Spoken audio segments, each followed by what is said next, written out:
Getting ready to go into the final regular season week of high school football, week 11 here in Central Texas. Getting ready to go into another week of college football as well. And folks, we're going to talk about all three of those here today on the show. I want to thank everybody for tuning in with me as usual. Thank you guys, and make sure you guys go over to the YouTube as always. Centex Sports Network on YouTube, Centex Sports TV on YouTube. Hit that subscribe button and click that bell so you can get notified every time that we go live right here, 5 to 7 p.m. weekdays. Also, download the app on your mobile device, Centex Sports One, so you can listen to this content 5 to 7 from wherever you're at. Well, folks, getting ready to go into, like I said, another weekend of sports here. We're in full season for basketball, for football, college football, and college basketball just started this week. I'll be tuning into the Lady Bears, Baylor Bears, taking on Incarnate Word later on tonight at about 8 o'clock as they start their season. The men's team will be looking to get back in the win column. They dropped the game against Gonzaga to open the season, and obviously Gonzaga is one of those teams that everyone expects to be right there towards the end of the season, so not too much surprise by that. But this Baylor team's young, and they're just getting underneath them. Also, we've got MCC basketball has started, both men and women's. You see I have my MCC shirt on today, and they'll be in action. The men's team will be in action on Friday and Saturday as they're playing a tournament in Hillsboro. So you can catch that action right here on Centex Sports Network. Make sure you guys get ready to tune in for that. The women's team will be back in action. They'll be back in action next week. Some of you all that follow on social media have seen the post we just put up, interview I had with their head coach, Coach Candace Thomas, who does an amazing job out there with the women's team for MCC. They've got a really good squad this year. They're ranked 23 in the nation right now, but they just took out the number 18 team in the nation in the Blinn Buccaneers. So I'm expecting them to move up even higher. And they've got a good squad out there this year. Coach Kevin Gill coaches the men's team. They've got a great squad as well. And like I said, they'll be in action tomorrow right here on Centex Sports Network. Well, folks, on Thursdays, you know that we have the play-by-play man for La Vega football in here with us, Mr. Cedric Igahar. Said, what's going on? Hey, what you doing, Jay? Hey, man, nothing much. Getting ready for these games. And it all starts with the game we got tomorrow night to start the weekend, really, in La Vega, taking on Lorena, a chance for them to close out a district title, another district title for this La Vega team and for Coach Hyde. And after a couple of years of not winning the district, they're getting right back on track this year, and they kind of had a rocky start to the season, what some people would say just looking at the record, not really watching the games. But now, right back on track and right on par to go in and win another district title starting tomorrow against Lorena. Yeah, and they actually already have won the district title. Yeah, okay. They clinched that when they beat Conley last week. Yeah. Surprising 31-0 win over Conley. Man. La Vega was so impressive in that game. Offense, defense, special teams, they just had it all going. But so tomorrow night's game is big for Lorena. Yeah. Because Lorena and Gatesville have one district win, and China Spring has one district win. All three of those teams have one district win, and we know that La Vega's in, Robinson is in, and if Conley wins, they're in. But if Conley loses, now you set up all these scenarios to where which two of the bottom four teams are going to make the playoffs, and the first tiebreaker is head to head. Yeah. So I was looking at it last night, trying to. I wanted to come in here and break down scenarios. Yeah. Too many to mess with. Oh, Too yeah. many to mess with. Just understand that if Lorena is able to beat La Vega on Friday, they're still going to need some help to get into the playoffs. Yeah, and we expect La Vega to be able to come out and close this one out as well. And like you said, they clinched the district title last week in that game against Conley, so we'll talk a little bit about that one. 31-0 win, like you said, man. We were expecting La Vega to come out with the win in that game, but the way that they won in that game against a very talented team like Conley spoke a lot about La Vega and how they've really just been on an uptick ever since district has started, and they haven't looked back ever since. And this kind of just rounded it out, being able to get a good win like they just got over their Conley team last week. Yeah, because that Conley offense is loaded with explosive players. Oh, yeah. Really, really good weapons there, skill players there at Conley. But that La Vega defense, I mean, the way that J.C. Wiley and Warren Richardson Jr. Their play at defensive end kind of set the tone. They kept contained pretty much all night long. Wouldn't let Vincent turn the corner, wouldn't let Ford turn the corner, and they just funneled everything into the middle where Caden Rowland was there to clean everything up. But that was the best I've seen La Vega play on the defensive side of the ball all year, and this is including when they went and shut out Brownwood. Yeah, that was just inspired play, and they played with so much passion, and it's hard to do, but they were aggressive. Yet they still played assignment football. Yeah. That's really hard to do. Definitely. Super hard to do. And you see that so much taking on when teams have a really potent running attack with a quarterback and running back in high school. That creates a lot of problems. I've seen it for years now covering high school football. That creates a lot of problems for teams. In La Vega, like you said, being aggressive, but at the same time being as disciplined as they were in that game. And to your point, that D-line was just playing amazing, man. Those three guys you just named with Rowland and Wiley as well out there, man, they played a great game. I think each one of them got a couple sacks in that game or got at least a sack in that game. All of them had some tackles for losses in that game. Caden Rowland with 11 tackles for and a sack to go along in that game as well. That defense, man, they're stepping up at the right time, and that's what Coach Hyde has been able to hang his hat on for years is that defense. And this La Vega defense is another really good one. They've got great players on the offensive side of the ball that we talk about week in and week out. But this defense, I feel like, is really getting better each and every week. We've seen them take on some of these top running backs in the state when they played Gatesville and when they played Robinson, and now taking on Conley with a two-headed running attack. And each week it seems like this defense has gotten better. Yeah, nobody's really been able to run wild against them. Like you said, Smith, great running back in Gatesville. Yeah. Held him under wraps. He took him 31 carries to get to 100 yards. Yeah. And then Marino from Robinson was the leading rusher in the area at the time. Mm-hmm. Hardly anything out of him in that game. And then shutting down Vincent and Ford last week. This La Vega offense. This La Vega defense. Like I said, we always give praise to the offense, but this defense is really, really, really coming together really well. No, it definitely and is. At the right time. At the perfect time is what it seems like. I mean, and this entire team is just shaping and kind of molding its form at the perfect time as you get to the end of district and about to go on to this playoff run. So now we're kind of looking forward a little bit, what all coaches hate to do. You look forward a little bit past this Lorena game and start thinking about them going into the playoffs run. I think this La Vega team can be scary because of their defense, because of how well they can run the ball with Bryson Rowland. And a lot of it is because of their young quarterback and what he can bring to the game. Talk a little bit about Courtney Parr. Had another good game last week against the Cadets, and what he can bring to this team, not only in this week versus Lorena, but moving forward into the playoffs. Yeah, he's definitely getting better every week. It's been fun to watch him mature and kind of, because it's between the ears. Yeah, is where he had to kind of grow up because physically he's there. He's a big kid, big strong kid. But now you're starting to see him. I think he's starting to learn how to read defenses better. That's just a repetition thing. The more you see, the better you get at it. Mm-hmm. I had a fantastic game last week. 3 touchdown passes. He's throwing with a lot of confidence. You can just see it. In his body language, in his posture, and the good thing about it is, now the one thing that he doesn't do well is RPO, but that's where Javen Hernandez thrives. Yeah. So between the two of them, La Vega is set at quarterback.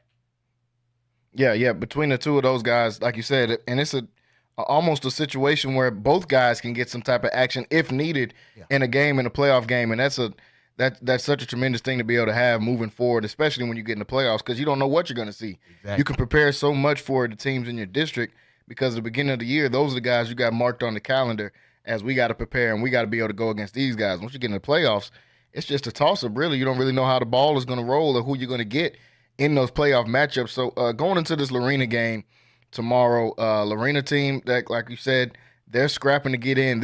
It means something to them. They're scrapping to try to get a place in this district, just as is Conley and Robinson and all these other teams out there as well. So this means a lot to them. What are some of those things La Vega's going to have to try to take away in order to come out with a win? Because Lorena's going to come out there on point tomorrow. Yeah, and I asked Coach Hyde, how do you, because, you already won district. This game really doesn't mean anything outside of getting another victory. So I asked him, how do you keep the kids, from looking past Lorena? Because, Lorena doesn't look very good on paper, and their record, they're 2-7, only got the one district win. Had a win against China Spring, slip away from them last week, or they would be sitting pretty good. Yeah. But and he said, I always tell the team, don't worry about anybody but yourself. So we always keep the focus on ourselves. We don't worry about how good or how bad another team is. We don't even entertain those type of thoughts. He said we just always focus on what are we doing and what do we need to do to get better. Yeah. And so the Vega's not going to mail it in tomorrow night. What I expect to see is I expect maybe them to try to maybe put some new wrinkles in the offense to kind of have it in their back pocket for the playoffs. Because, once you get to the playoffs, you always want to start with your bread and butter. But if your bread and butter is not working, you have to have a plan B because the playoffs are win and go home. So I expect to see maybe a couple of new wrinkles out of the La Vega offense, just to kind of try it in a game, get some game reps out of it. But beyond that, I think we're going to pretty much see what we saw last week. La Vega ran the ball at will last week. Yeah. Jalen, that game was over with about 9:05. Yeah, I mean, I tried to tune into the game. I was covering the MCC game as they started their season at the MCC Classic, and I was trying to tune in when I could. I had my phone sitting up, and I was like, man, something doesn't seem right about this. They're already this far along into the game, and yeah, that game was moving. And La Vega didn't come out there doing any playing around. The crowd was electric, as we expected it to be, from both sides coming out there. It seems like everybody I looked up and saw in different parts of the city, that's where they were at. And man, that game was electric. And Conley came out there, La Vega came out there, and they just handled business from start to finish in that game.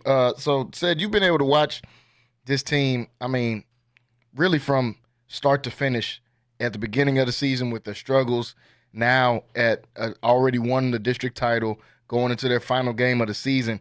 If you had to, how could you possibly kind of describe this season in the whole so far of what you've seen? Because you got to see it when people were losing faith. I was going to some of these other Baylor games, and they're saying, oh, man, La Vega, they might not have it this year. I've seen their record, and maybe they're not going to do this. And you've seen them completely turn this thing all the way around and be able to move forward. How could you kind of describe how this season has gone for La Vega so far since you've seen the whole thing? Yeah, first of all, let me say anybody who was looking at the record in pre-district and didn't see any game really had no idea how good La Vega actually was are. Because they played these bigger schools, they played the number one team in the state twice. They know what it's like to be behind the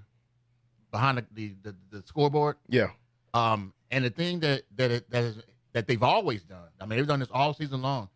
They don't stop. Yeah. They never quit, and they just continue to try to play, within themselves. The biggest difference between La Vega now and La Vega in week one is Courtney Parr. The growth of Courtney Parr. He has a full command of that offense. He knows exactly what he's doing when he's out there. He knows where to go and more importantly, he knows what not to do. Yeah. I think he threw a ball away, last Friday when back a few weeks ago he would have tried to make a play out of it. Mm-hmm. And that's going to be the key for them is how well can he play in the playoffs going forward. We know what Bryson Rowland's going to do, but is Parr going to be able to get the ball to people like Thornton? We saw John the Great had a great game. Yeah, he did. He did. And he's coming on at the right time. He is. So is Parr going to be able to do the right thing with the ball going forward in the playoffs? That's the thing to watch because we know the defense is going to bring it, and they have a very good kicker with Giovanni Escada. So if you get into his range, I don't think he's missed a kick all year. Yeah, I haven't seen it. If he did, I wasn't watching. If he did, I missed it. But so that's going to be. So the main the key to this season, the reason why the season is going the way it has is because early on we just saw the growing pains that Courtney Parr was going through, And the good thing about it is he was doing it against stiff competition. It'd be one thing to go out there and against a team that is kind of the roster is not as good as yours, and to struggle against something like that. Mm-hmm. But the struggle against the top team, now he understands that I'm not going to see a whole lot of more teams that's as good as these guys. Yeah. So that's good for the confidence. Yeah, and that's like we talk about, it's the calculated genius of Coach Hyde when he has all these questions about, man, why are they playing these people in the pre-district schedule like this? Most people want to and let me try to get 3 or 4 wins in pre-district, so just in case whatever happens in district, I'll already have 3 or 4 wins under my belt. Coach Hyde is the complete opposite of thinking that way, and that's why we say like he's like a mad scientist with how he calculates and does his teams. He knows exactly what to do with these teams, and he's been doing it for so long, especially in this La Vega program. I mean, this is almost like clockwork for him, and I know he would disagree because each year is different kids, different circumstances, and different situations. But man, when you watch him out there, it's like he's got full control of everything out there, and he's got full control of his team, not only just in how they play, but they believe in him. They believe in him as a coach, and they always do. For years, they've been that way. He's been a player's coach for years. You can go back and get people from that 2015 state team or 2016 or 2018 state team that won, and they're all going to speak glowingly about Coach Hyde as well. And the players that he's got there now are going to speak the same. Talk a little bit about Coach Hyde and how his effect on his game, because it's more than just the X's and O's with him. He thinks a lot about the mental side of the game as well with his players. Yeah, and 2 things that Coach Hyde does really well that I've noticed this season. Number one, he teaches discipline very well. Yeah. You can tell. I don't know. I haven't sat through a practice, so I don't know exactly what the process is. But you can tell this team has gotten more. Earlier in the season, they had the turnovers and the penalties and just shooting themselves in the foot. Mm-hmm. Just couldn't get anything rolling. Outside of the big plays every now and then, they couldn't put drives together. Yeah. Definitely seeing them do that now. And even I think last week they put Big Elbert Jones in there. He's the biggest of the tailbacks, mm-hmm. and they just ran straight. Hey, run, A gap, B gap. Yeah. So Coach Hyde, he definitely knows how to get his team focused. For sure. Ready to play. And then the second thing is Coach Hyde understands the pre-district record doesn't mean anything. It doesn't matter. He uses pre-district as a way for them to get better on the field. This is these games count, mm-hmm. but he understands the games that really count are district games because his goal every year is to win a state title. Yeah, every single year, and they carry that mantle with them of knowing that, hey, our goal is we're trying to go win state.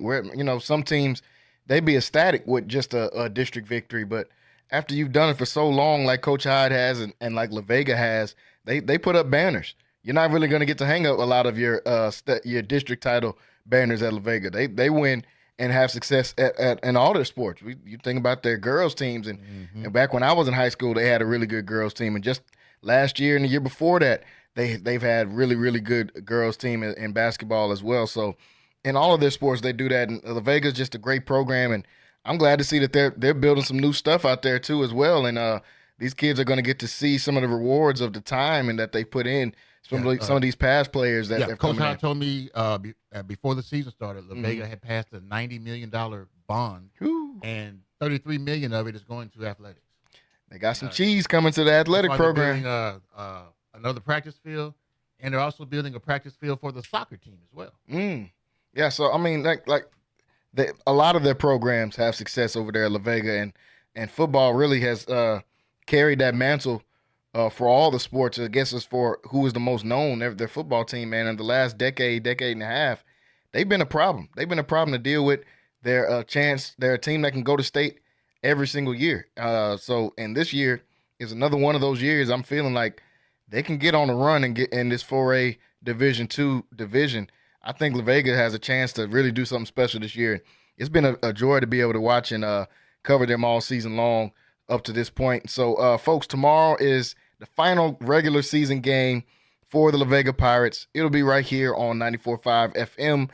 It'll be here on Infinity Sports Radio Central Texas and on Centex Sports Network. So make sure you guys are tuning in for that. Pre-game show starts at 6:30 as usual. The game will be at 7 o'clock, so make sure you guys are ready for that. We'll give you some more insight in that pregame and some more keys to the game of how La Vega could come out successful in this game against Lorena this week, tomorrow, to be able to close out the season on a high note like they've been doing the entire time they've been in district. So make sure you guys are getting ready to tune in for that. Like we said, pregame is 6:30. Game is at 7 o'clock. Folks, we're getting ready to take a break. We still got Said here in studio with us. We're getting ready to talk some college football. The first college football playoff ranking came out a couple days ago.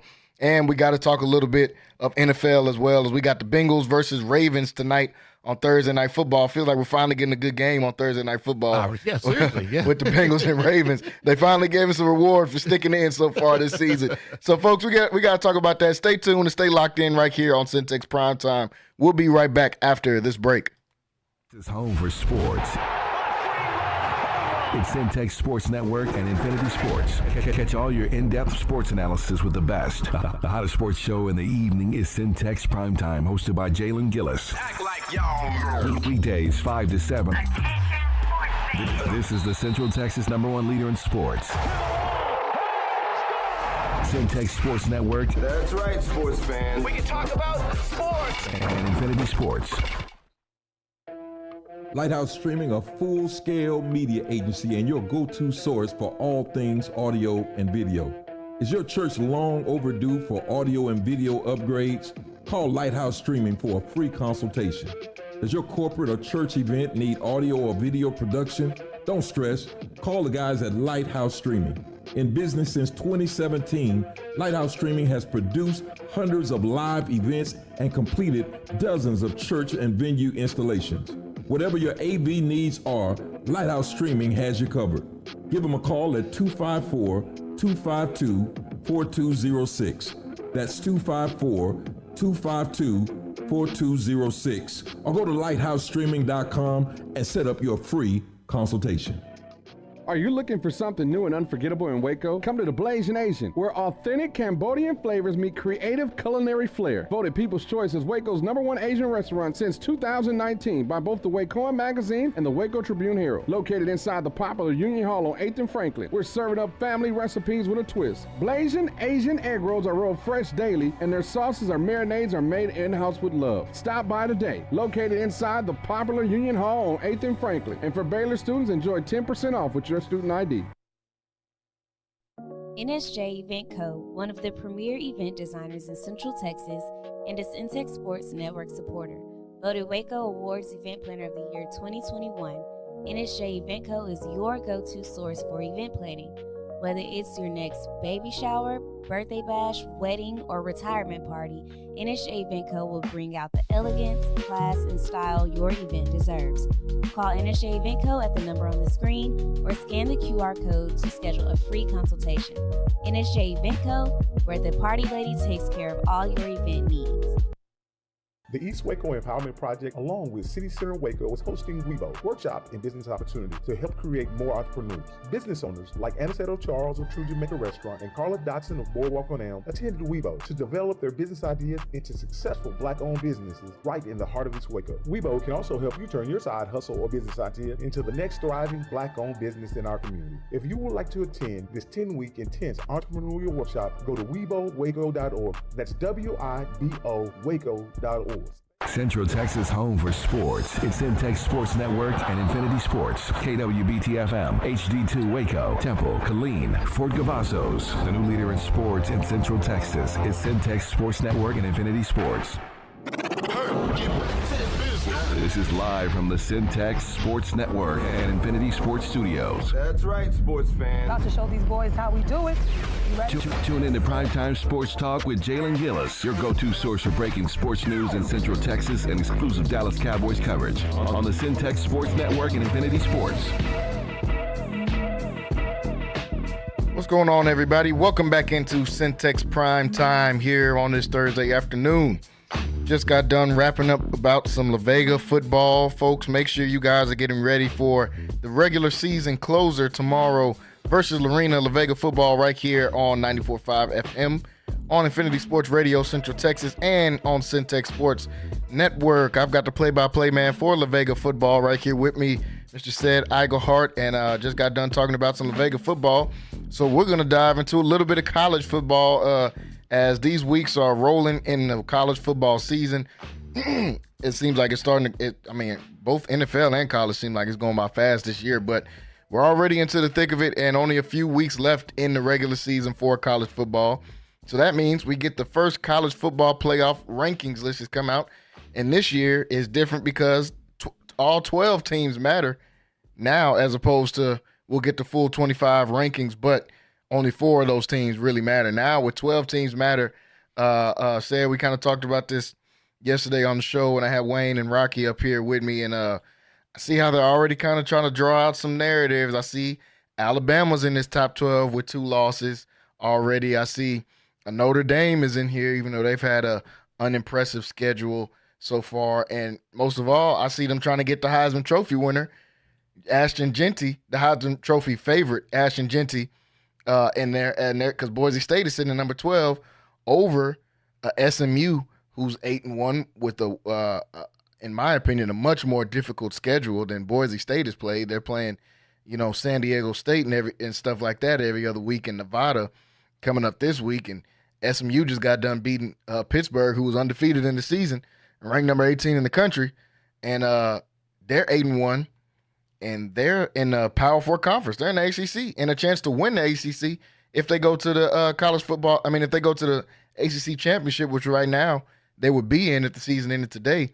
They'd be in that, and it would be against Miami. So I already see how they're kind of trying to draw out their narratives here to start out this, because once you're in the top 12 ranking, only way you really get out is if you lose. So They're going to put the teams in there that they really kind of want to see, and then hope a couple of these other teams fizzle out, and then maybe they can sneak in a LSU, or they can sneak in a Ole Miss, or they can potentially sneak in a Colorado if Colorado finds a path to be able to win that Big 12, which got a little bit more open for them since Iowa State lost last week, Kansas State lost last week. Yeah. So Colorado's got a little bit more of a path. They'll still need, in my opinion, another loss from Iowa State really to be able to get into that. But once again, you have to understand. Yeah. Okay, they tell us the purpose of this playoff is to determine who's the best team in the country. But the purpose is to get as many eyeballs on these games as possible. This is why Boise State is a little bit more attractive than SMU because of Ashton Jeanty. Oh, yeah. Right? Definitely. And I want to see him. I haven't seen him. Yeah. I want to see him. And I would love to see him, in the playoff. Yeah. In the big game. But SMU is a really good team. But SMU is going to have to win the ACC. Oh, they're going to have to. In order to get in, because they're going to have to. There's not enough glamour on the name. Notre Dame, suspect. Very. They're going to do the usual. They're going to get there and they're going to lose, man. I feel like they've been in almost every single college football playoffs, and they lose in the first round. But they want them there. Because Notre Dame, there's a big brand. It's a big brand. Texas is a big enough brand. Yeah, they are. Like 2 losses, Alabama's already in there. Yeah. Don't be surprised if Alabama loses again. Yeah, they might lose this weekend to LSU. They can very well lose this weekend at LSU. And then I don't even want to say 3 losses makes them unattractive. I don't at this point. Alabama's gonna have to shoot both feet. For them to not get in, because they won Alabama in the playoffs. They do. They're Alabama. They're college football. Yeah. Same with Ohio State. We can see Ohio State get another loss. What if Ohio State loses to Indiana, who's undefeated right now? I think Indiana does beat Ohio State. They got a great chance to beat Ohio State, in my opinion. What I would really love to see, I would love to see like an Indiana and an SMU, kind of crash the party. Because hey, we won our conference, so we automatically in. And then in Colorado, Colorado is definitely sexy enough. If they can find a way to get to that Big 12 title. I don't know. BYU is really solid. They're solid. They're really, really solid. They're very solid. Nobody's talking about BYU. The little school out there in Provo. Yeah, but sitting at number 8 right now. Yeah, that's a very, very solid BYU team. Mhm. I don't know if Colorado can beat them. Yeah. But they would have to do so if they have any types of hopes of getting to the Big 12 title game. That would be the only way that they can do it. They would have to get to the title game and be able to beat BYU because, in my opinion, BYU is locked in there because even if they lose one more game, they still haven't lost all season. So if they lose a game, they're still getting into the Big 12 championship game. Iowa State still has to play Kansas State, and Kansas State I feel like is going to be – they want to get into a high bowl game. They're sitting at 7-2 right now. And they still want to – they're probably at this point like, okay, college football playoffs might be past us unless Colorado loses. Then that game for Kansas State against Iowa State is going to be huge because that could play them into that game. So, with that being said, I think Kansas State is going to give Iowa State a really good game on that season. I think that's a season closer for Iowa State. They play Kansas State. Yeah, they play them on the 30th of November. But Iowa State's got to take care of business against the thing that scares me in the Big 12 a little bit. Utah's the team that everybody had picked to win it. Mm-hmm. Obviously, Cam Rising got hurt, and their season started to tank. But they are the only team. They have a chance to ruin everybody's season in the Big 12. They're the only team in the Big 12 that their remaining games, they have BYU is their next game this weekend. They've got Colorado the weekend after that, and they got Iowa State the weekend after that. So they got a chance to ruin everybody or somebody's season going forward in the Big 12. And I don't know who it's going to be, but I think they're going to get one of these teams. They're going to get one of them. Yeah. They definitely will. They're going to get one of them. I don't know I don't know who it's going to be yet, but they're going to get one of those teams in there. And I'm kind of leaning towards it being BYU only because it's a rivalry. If I had to pick one, it would be BYU. Mm-hmm. Not just because of the rivalry game, but that's a very good point to bring up. Mm-hmm. But if Colorado's offense is rolling, yeah, you got to keep up. Yeah. You say Kansas State, mm-hmm. when their offense is rolling, yeah, you got to keep up. So because they have the ability to put a bunch of points on the board, I think if I had to pick one of those three, it'd probably be BYU. Yeah, and so that's just going to make it even more interesting. These last couple of weeks, now that everybody sees it and they see their name on the board of, oh man, we could really be in this college football playoffs. I think that's going to raise the stakes for a lot of these teams, and now we're going to see how can these teams act under pressure like a BYU. Yeah, BYU, you're in there, and it's been fun. You're the underdog story. Same with Indiana, it's been fun. You're the underdog story. But now you're looking at your team, and you're looking at your name up there in the hat, and you're saying, oh, we're actually in there now.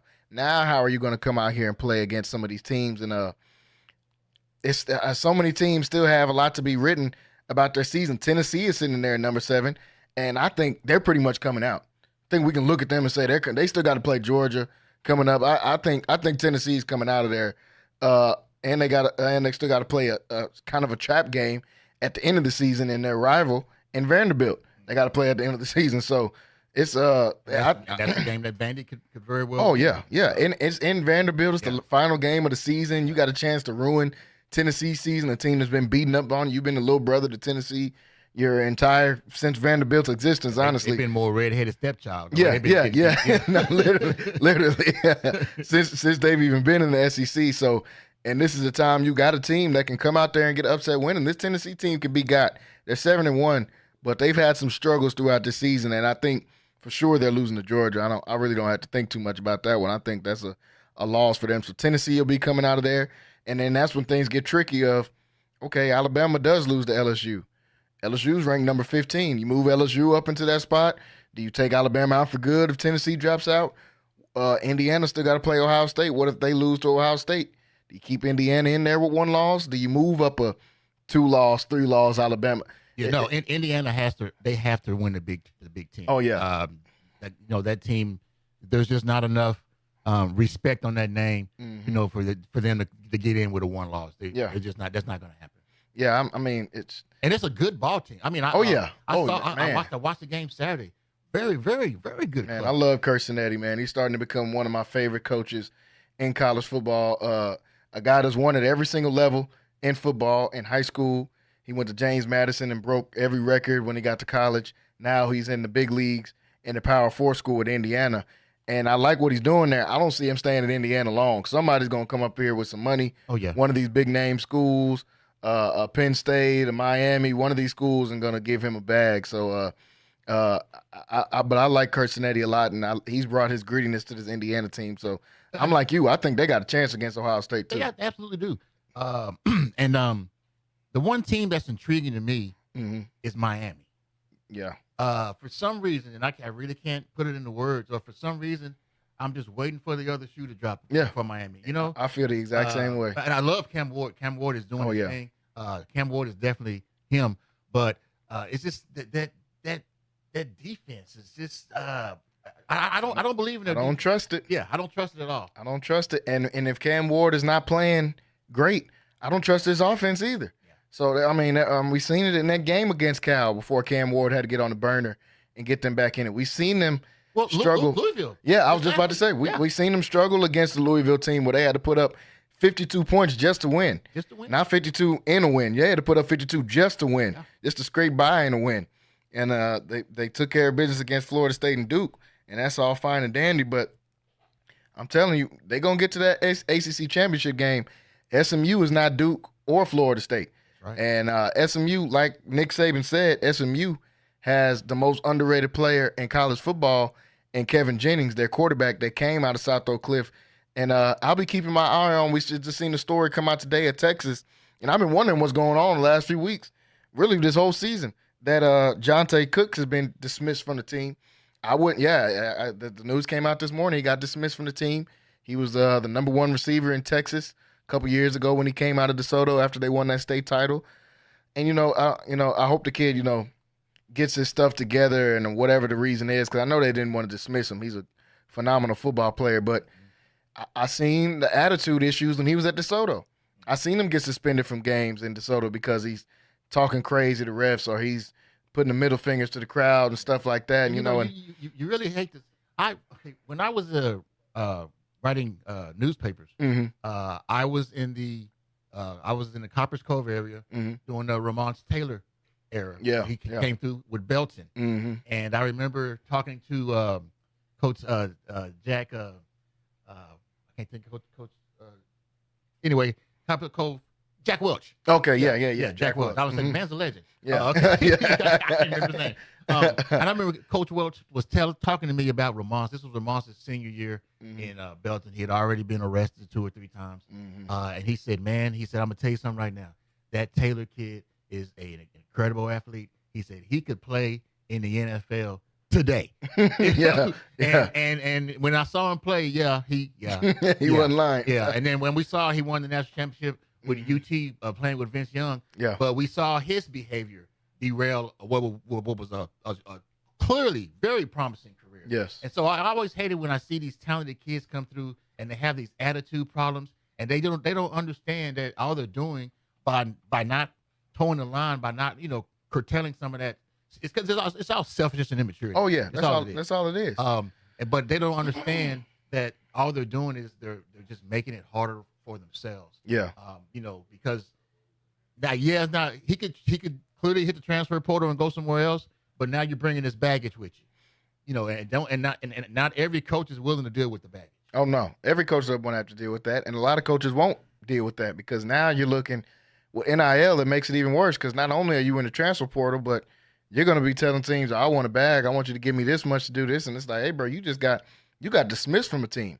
They didn't tell you, hey, jump in the transfer portal. They said you can pack your stuff up and you can go back and you can go back to Dallas." So I'm looking at SMU as one of them front runners to get a kid like Jonte Cooks. But like you said, man, you got to get that stuff under control. When you're put up on these pedestals at such an early age in life, and you realize these guys are just 17, 18, 19-year-old kids, they put up on these pedestals and they're saying, "Hey, man, in 3 years you're going to be in the league. Well, now in 4 years you're going to be in the league, and then you go to Texas and see how good Texas is, and now you're like, hey, well, in 2-3 years you're going to be in the league." It's a privilege to play in the NFL. It's not a given to play in the NFL. Somebody always wants it more than you. It's only so many spots, 400, 500 spots in the league, and it's 2,000-3,000 kids that are good at football playing D1 football every single year that are coming out. It's a lot of talented athletes. Man, never make the NFL. Plenty. All the best players. The NFL is not full of all the best players in the world. No. It's just full of the people that's taking advantage of the opportunity that they have at that moment. So, and that opportunity will be taken away from you. You haven't even made it to that stage. You might feel like you made it because you at Texas and you did this, but hey, man, there's people putting up crazy stats every single week. Somebody at Nevada is putting up crazy stats. Somebody at Boise State is putting up crazy stats. Just because you're at Texas doesn't mean you're promised to go somewhere. So hopefully he gets it together and does better because he's honestly a super ultra talented kid. That's why he was ranked #1 receiver coming out of that class in Texas when he came out. So we'll be looking to see him in the transfer portal and this college football playoff ranking. It's honestly only going to get more interesting from here. I mean, at this point it starts to turn into drama TV because we see teams start to unravel and unfold as they're looking and they're seeing, oh, we're right there. We got a chance to be in there. And I'm right with you, especially when you were talking about that Miami team, man. I'm just waiting. I'm honestly just waiting. I like Cam Ward. I like Miami, but I'm just waiting, man. I'm not convinced on a few teams in this top 12. I'm not convinced. I'm never convinced on Notre Dame. No, definitely not. So, definitely not buying Notre Dame. Not convinced on them. Not convinced on Tennessee. No. Not convinced on Miami.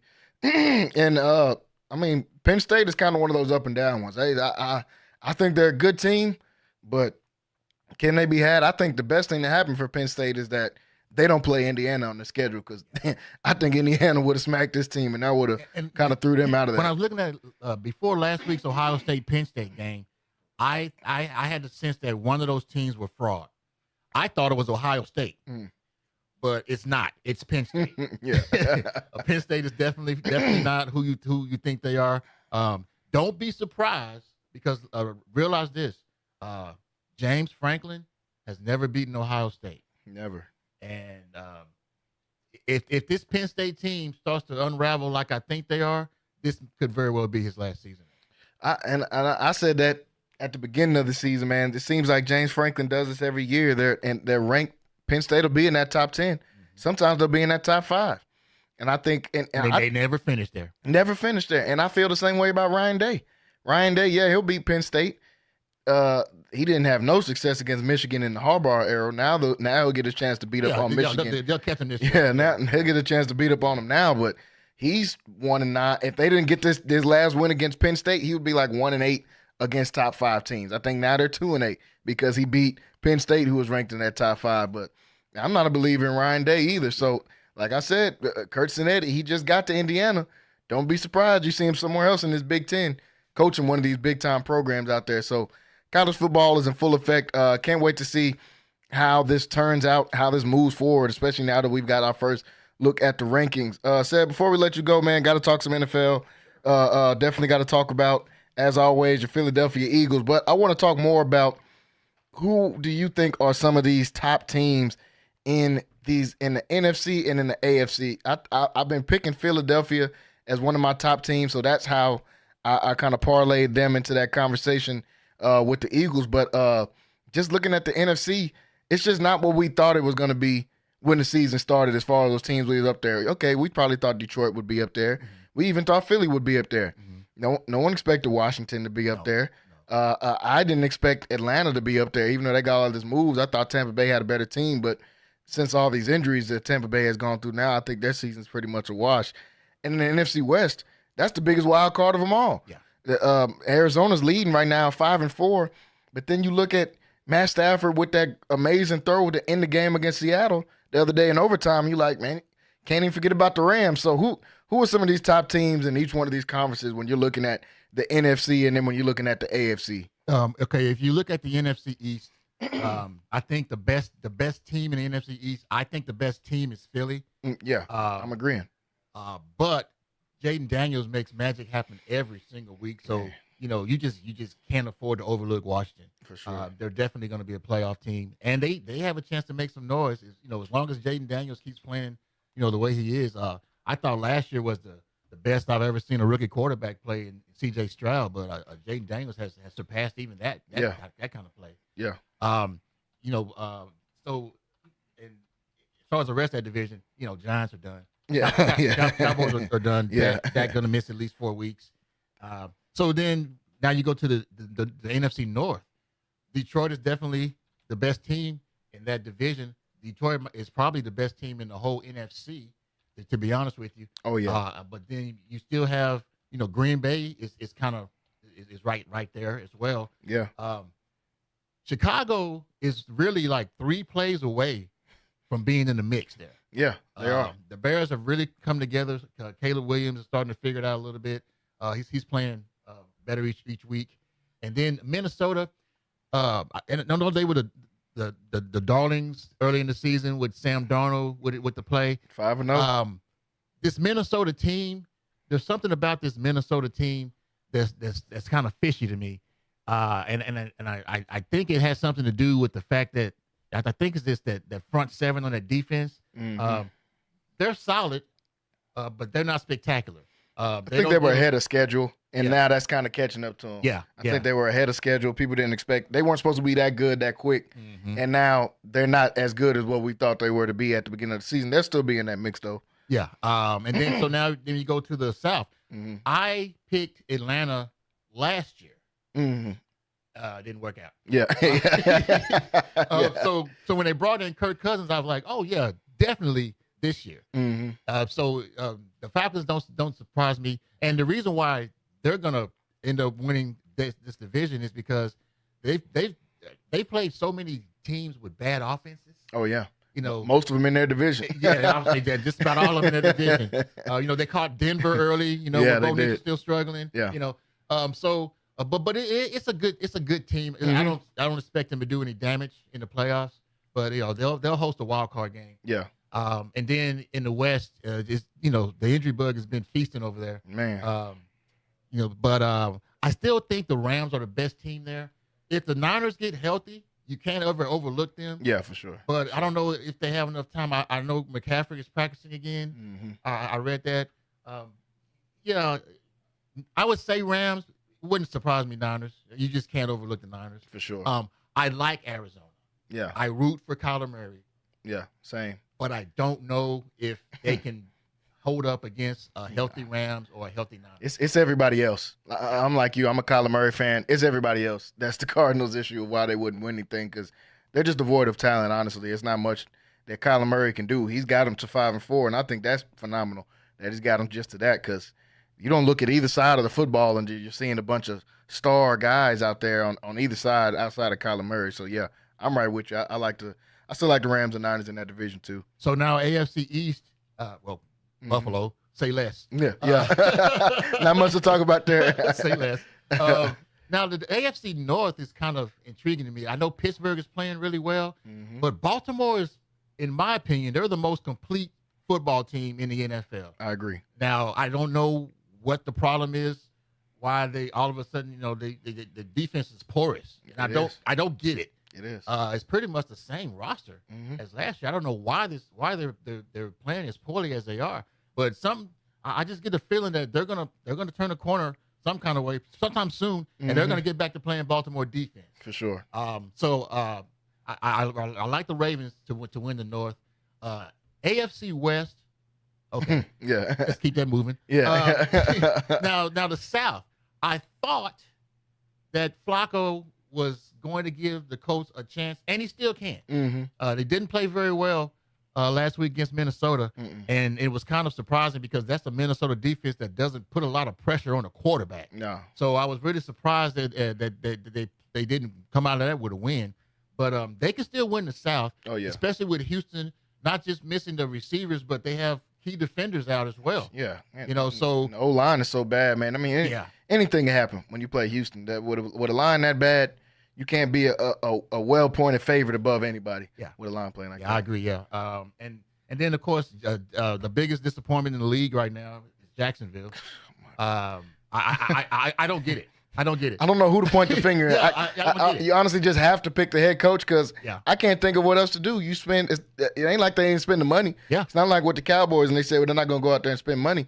I feel like they sign a big contract receiver every single year. It seems like I remember when they gave Christian Kirk all that money. I remember when they gave Calvin Ridley all that money. Now this year they give Gabe Davis a bunch of money. They draft Brian Thomas, who's probably their best receiver, and he's a rookie. They drafted him. They invest money into their O-line. They gave the bag to Trevor Lawrence. They gave Trevor Lawrence. We talk about Dak in the $60 million. Trevor Lawrence making 55, 57. So he's right there in that same boat. And their team is 2-7. So I'm with you as far as probably the biggest disappointment this year. If you're not going to pick the Jets, but people do that just because they're the Jets. They weren't actually looking at the football of it. They're just looking at it's the New York Jets and it's Aaron Rodgers. They're, at most, you expected New York to win 10 games. Jacksonville was expected to compete in the AFC. Yes. And they're going to be competing for the number 1 pick in the draft. So just don't know what happened to them. Yeah, no idea. And then as far as Tennessee, they're not a threat. No. They, the quarterback play is mediocre. Very. They just don't have a lot of weapons. They just got rid of D-Hop. So. And I'm shocked. I thought they would be a little bit better, but with the way their quarterback played, I understand it. But they got some guys on defense. I thought their defense would have been better than what it was. They went and got a Quandre Diggs out of Seattle to go. They gave L'Jarius Sneed a huge contract. Yeah, what the problem is they're on the field too much. Yeah, that's the exact problem. They're on the field all day long. They're on the field too much. And Tony Pollard hadn't even played bad out there. Tony Pollard's like a top 3 rusher in the AFC right now. It's literally just the quarterback room is kind of derailed that team. And the AFC West, like you said, is completely wrapped up. It's Kansas City, obviously.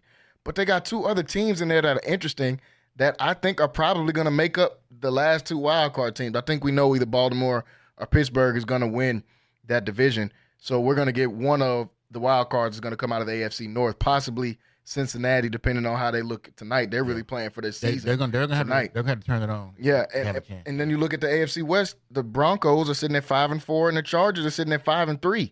So you're looking at the wild card there in the AFC. Do you see Cincinnati getting that last wild card spot? Because to me, I think the wild card, like I said, one for sure is going to be either Pittsburgh or Baltimore. And then after that, the last 2 wild card spots is going to be between the Chargers, Broncos, and the Bengals right now. Yeah, I think right now I would go Chargers and Broncos because Cincinnati has kind of dug themselves in a hole, and they don't have a lot of wiggle room. They can maybe stand maybe 1, maybe 2 more losses, and that's it. Yeah, that's it. So they're going to have to almost run the table, just to make sure that they can get to that wild card spot, because the division title is not going to be in reach for them. Yeah, in my opinion. I saw Denver play for the first time last week. Bo Nix played really, really well. Yeah. I watched the Baltimore game. Bo Nix played really well. I like the way their defense plays. Yeah. Their defense, I kept hearing about how good the defense is.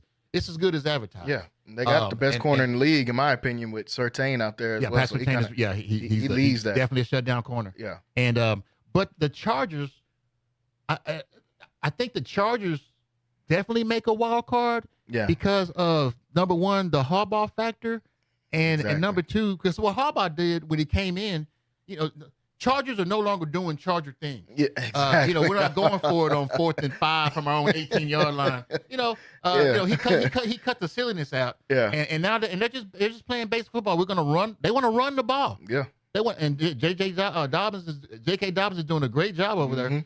And I think Gus Edwards is over there with him as well. He is.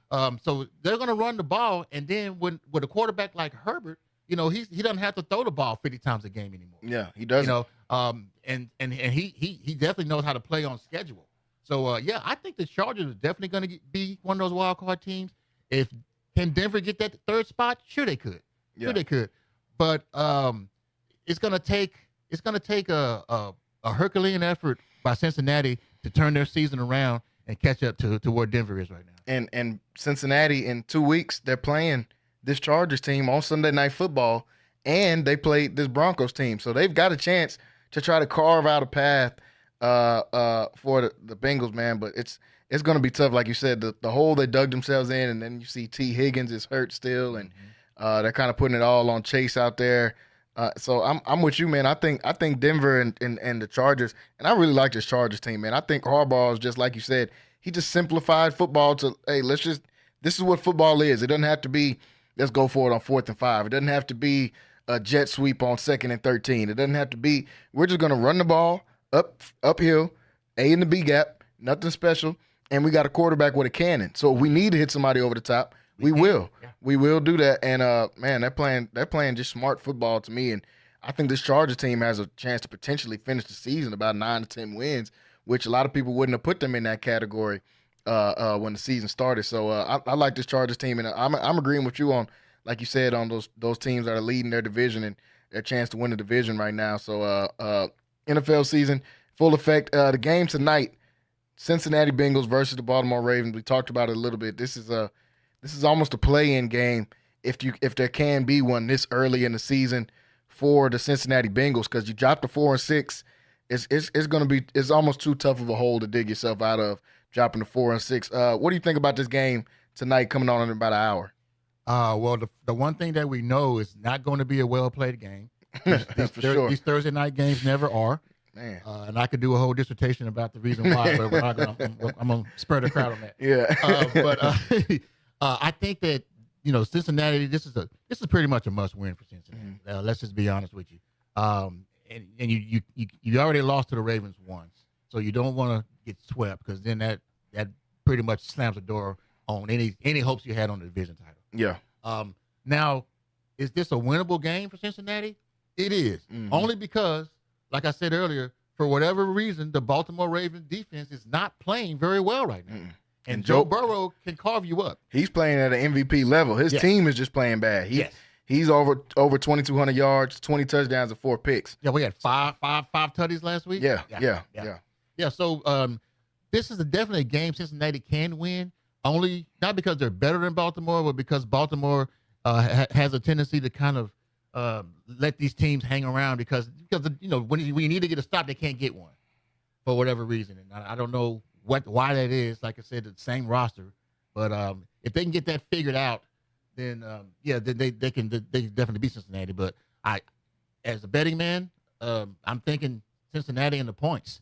Yeah. 6.5 right now is the spread. That's a touchdown. That's a lot. Yeah, that's a lot, especially on a Thursday night game. Especially for a Thursday night game. Because I would like Cincinnati in the points whether they win this game or not. I also would like that under with 52.5 right now. Man, these Thursday night games. Wow, that's pretty high. Yeah, that's because that last one was a shootout earlier in the season, but it's completely different when you on 3 days of rest coming in, both of these teams. And, the Baltimore likes to run the ball, and they're probably going to try to keep some workload off Derrick Henry because he just had to carry the ball 25 times on Sunday, and now it's Thursday. So I see this being a lower scoring game as well. Yeah, and you're going to see a lot of Justice Hill in this game in Baltimore. Yeah, for sure. Because you don't want to wear Derrick Henry out unnecessarily. Yeah. And I know every week is a big week in the NFL. Every win is precious, that type of stuff. But this is a team that already knows they have their eyes on the AFC Championship game. Yeah. So they're going to take every opportunity that they have to rest as many players as they can. And I'm not saying not play them, but they're not going to, like I said, not going to be a heavy workload. For sure. You're not going to see, unless it's a close game, you're not going to see Lamar do a whole lot. They're just going to try to keep it under wraps.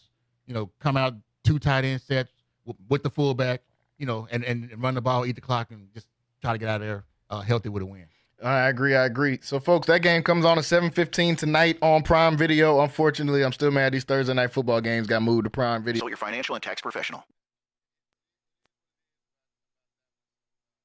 It's going to be on Prime Video. Go ahead. No, I just say before we get out. Yeah, we're for sure. Up against the break. You got to talk about Saquon Barkley's play. Oh, my goodness. The best play I've seen in at least a decade. Jumping over a dude's backwards is not only one of the most freakishly athletic things I've seen, it might be one of the most disrespectful football plays I've ever seen in my entire life. You jumped over a dude backwards like this not a grown man? Oh, man, that's ridiculous. And then they talk about the jump over. How about he jump over somebody after coming off 2 spin moves in a row? I'm about to say, he just made 2 guys miss. Hey, man. Yeah. Saquon Barkley is incredible. We finally get to see Saquon Barkley. I feel like it's like he got out of jail or something. He's been in New York for the whole start of his career. Yeah, we finally get to see Saquon Barkley and what he's... And that's very accurate. Playing for the Giants is like it's the football version of being in jail. Yeah, like I said, we finally get to see what he was supposed to look like, the best running back prospect coming out of college, probably since Adrian Peterson, and now we're finally getting to see why. So definitely that play was absolutely phenomenal. And Seb, I want to thank you for coming on here with us, man, as My usual, here on Thursdays. Make sure you guys get ready. Tomorrow, pregame show starts at 6:30, La Vega versus Lorena. The game starts at 7 o'clock. You don't want to miss that action. You can catch it right here on Centex Sports Network, and you can listen on the dial, 94.5 FM. You'll hear Said out there taking you through the game, and that game is tomorrow, scheduled for 7 o'clock. Folks, we're going to take a break. When we come back, we got to talk about a little bit of the Golden State Warriors and their 7-1 start, and we're going to talk a few more about the rest of these games in the NFL slate for Week 10 coming up starting tonight. So we'll be right back after this short break, folks. Stay tuned. You're listening and watching Centex Primetime here on Centex Sports Radio. Texas home for sports. It's Centex Sports Network and Infinity Sports. Catch all your in-depth sports analysis with the best. The hottest sports show in the evening is Centex Primetime, hosted by Jalen Gillis. Act like y'all. Weekdays 5 to 7. This is the Central Texas #1 leader in sports. Centex Sports Network. That's right, sports fans. We can talk about sports. And Infinity Sports. Lighthouse Streaming, a full-scale media agency and your go-to source for all things audio and video. Is your church long overdue for audio and video upgrades? Call Lighthouse Streaming for a free consultation. Does your corporate or church event need audio or video production? Don't stress. Call the guys at Lighthouse Streaming. In business since 2017, Lighthouse Streaming has produced hundreds of live events and completed dozens of church and venue installations. Whatever your AV needs are, Lighthouse Streaming has you covered. Give them a call at 254-252-4206. That's 254-252-4206. Or go to lighthousestreaming.com and set up your free consultation. Are you looking for something new and unforgettable in Waco? Come to the Blazing Asian, where authentic Cambodian flavors meet creative culinary flair. Voted People's Choice as Waco's #1 Asian restaurant since 2019 by both the Wacoan Magazine and the Waco Tribune Herald. Located inside the popular Union Hall on 8th and Franklin, we're serving up family recipes with a twist. Blazing Asian egg rolls are rolled fresh daily, and their sauces or marinades are made in-house with love. Stop by today. Located inside the popular Union Hall on 8th and Franklin. And for Baylor students, enjoy 10% off with your student ID. NSJ Event Co., one of the premier event designers in Central Texas and a Centex Sports Network supporter. Voted Waco Awards Event Planner of the Year 2021, NSJ Event Co. is your go-to source for event planning. Whether it's your next baby shower, birthday bash, wedding, or retirement party, NSJ Event Co. will bring out the elegance, class, and style your event deserves.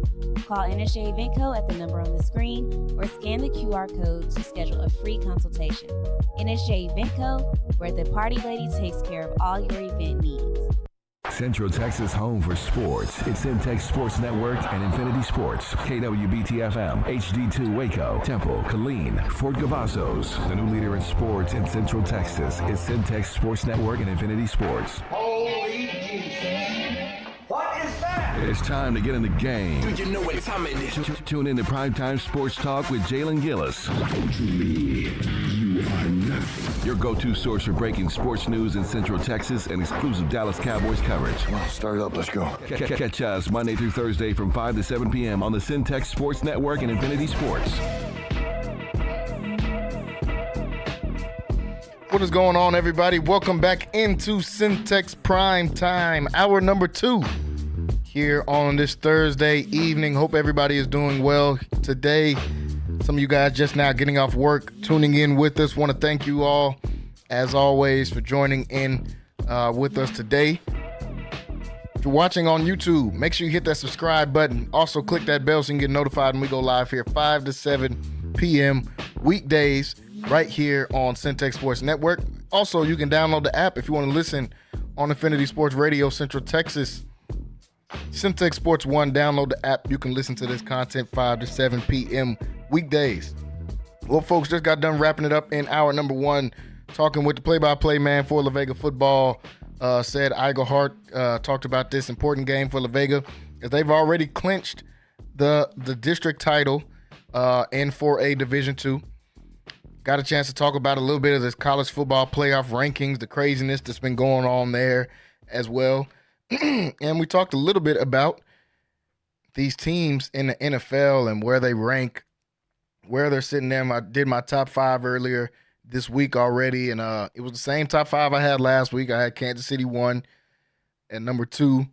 I had the Detroit Lions at 3, the Baltimore Ravens 4, the Buffalo Bills, and at 5 I had the Philadelphia Eagles. So we kind of talked about a little bit of how these teams rank within their respective divisions as well there in hour number 1. So here in hour 2, we're going to talk some NBA, man. We didn't get a lot of time to talk NBA this week. NBA season has started and it's off in full effect right now. And there's already a few surprises going on in the NBA already. Joining here with me for hour number 2, I've got Kyrell Gibson joining here with me, and I also have Quay joining in with me as well to talk about some of this NBA. And we've had some surprising starts to the season. I guess you could say surprising starts, some good and some bad. Talked about it a little bit yesterday. Some of the teams that did good and bad. But one team I want to shout out, and you had to talk about them, especially after getting a win last night on national television, the Golden State Warriors. Golden State is now 7-1 on the season. This Golden State team wasn't picked to do anything. They weren't picked to make the playoffs. A lot of people didn't have them picked to even make the play-in. They didn't even make the playoffs last year. They didn't make the play-in last year. So Golden State now sitting at 7-1 after getting rid of one of their best players in their program history, and Klay Thompson. They plug in Buddy Hield. They add Kyle Anderson. They get a couple little small tweaks here and there. And this team is looking like, honestly, one of the best teams in the league. They're sitting at 7-1, and they got to win over Boston. Now Boston is battling injuries. They don't have Porzingis. They didn't have Jalen Brown last night either. But this Golden State team is looking good so far to start this season off. They're sitting at 7-1. And they're in a division with the Phoenix Suns. They're in a division with the Lakers and the Clippers and Sacramento, all teams that got aspirations of making the playoffs. And right now, Golden State sitting at the top of that right now, sitting at 7-1. So, fellas, I'll start with you guys, man. What did y'all think about Golden State and this 7-1 start? Kyrell, I'll start with you. The Golden State starting out 7-1, definitely something that I wasn't expecting for them to start out the season like this. Yeah, man, it's gotta respect Steph and the addition of Buddy Hield, but I'm not impressed, man. I'm really not. I kind of feel the same way I do about them as I do the Thunder right now. Who we beating? Like you said, you just said like they didn't have Jalen Brown, and the Celtics' best player. So I'm not even, bro. You gonna let me over, right? Yeah, okay. All right, my bad. Man, I'm driving. Another thing before we move on is why you don't ever say Quay's government on here? Why I gotta be Kyrell Gibson and Quay get to just be Quay? You want me to say the full government name on here? Say the whole thing, man. Yeah, that long. That long. Oh, okay. All right. Long nomenclature. You got to finish the sentence there. Yeah. Oh God. Look, man, the Golden State Warriors. Listen, you gotta respect Steph. All right, you gotta respect Steph in addition to Buddy Hield. I definitely didn't expect him to start the season 7-1. That is impressive. Don't get me wrong, but definitely like the first 10 games of the season, like I just can't put too much stock in it. Especially like I fully expect the Lakers to win that division. I know they lost, but no AD, who's their best player now, and it's just I think it's a good sign that the Warriors are playing so well and getting wins where they can, where they can, and they're not losing these games. So now, I will change my trajectory on them. I had them out of the play-in. Now they're going to be in the play. I'm thinking they're going to make the play-in. But I'm expecting a losing streak from them coming pretty soon. Buddy Hield looks way better than Klay Thompson did in the last time we saw him in the Warriors uniform. So that looks like the right move there. But like I said, man, I'm not impressed. The Thunder undefeated. I'm more impressed with the Cleveland Cavaliers, honestly. I don't really. And I'm not saying the Thunder aren't going to be the 1 seed. I don't like the level of competition they playing right now. I think the Nuggets are the best team they played, and the Nuggets are regressing. It looks like I know they picked up the win last night, but I just think as a team they're regressing, and they didn't even. I think they lost to the Nuggets without AG and another key player, but I think they ran like a 7-man rotation last night and lost that game. So I think their teams are going to start coming back to earth. I'm waiting on Cleveland to do the same. Even though Darius Garland is looking like he might have took another step, man. This dude did like a ball fake last night, man, that moved the entire defense. And I'm like, dude, there's 11 assists a game, DG. there's 11 assists a game, DG again. So I'm interested in seeing what the Cavaliers do and the Thunder do and the Warriors, honestly. But I think the first and last team I mentioned are going to be coming back to earth pretty soon. Yeah, I don't think the Warriors are going to be world beaters, but saying they haven't played anybody, I mean, it's the NBA. It's the first 10 games. Nobody's played anybody. I don't think anybody's played anybody. So I'm just going off of who got a good record right now, and the Warriors are one of them. I don't think anybody's played a crazy hard schedule so far, and the Warriors schedule is pretty easy for the next 10 games. So I expect them to keep up what they've been doing. Quay, I'll let you respond on there. You know, he tried to throw your Thunder in there as well and say that the Thunder is one of the teams that ain't played nobody either. He sound like he got COVID, first of all. Second of all, bro, we don't even just listen to anything Kyrie has to say. His judgment is clouded. He think the Cowboys they're dead to the water. So, anybody that's a Cowboy fan can go on for delusion. He's already preparing for the draft, which is crazy. We don't even talk to people like that. So, and the Mavericks haven't shown anything spectacular either. And so, I mean, it's the first 10 games. He said it don't count for anything. So he'll say that when we win 60 games or when we're the number one seed. But the NBA has been interesting. The Cavaliers, they're talented. I don't know why we acting like they're not talented. Yeah, Once they put it together, they're definitely talented. They have pretty much a little bit of everything. They got a 4 or 5. They got good guards. They supposed to put it together in the East. The East is loaded, so they're gonna have to come with it. I'm glad they put it together early. Us losing to the Nuggets was simply Russ. I don't know why we keep acting like Russ is just going off the spectrum, but Russ can hoop, bro. It may not be the way you want it to be.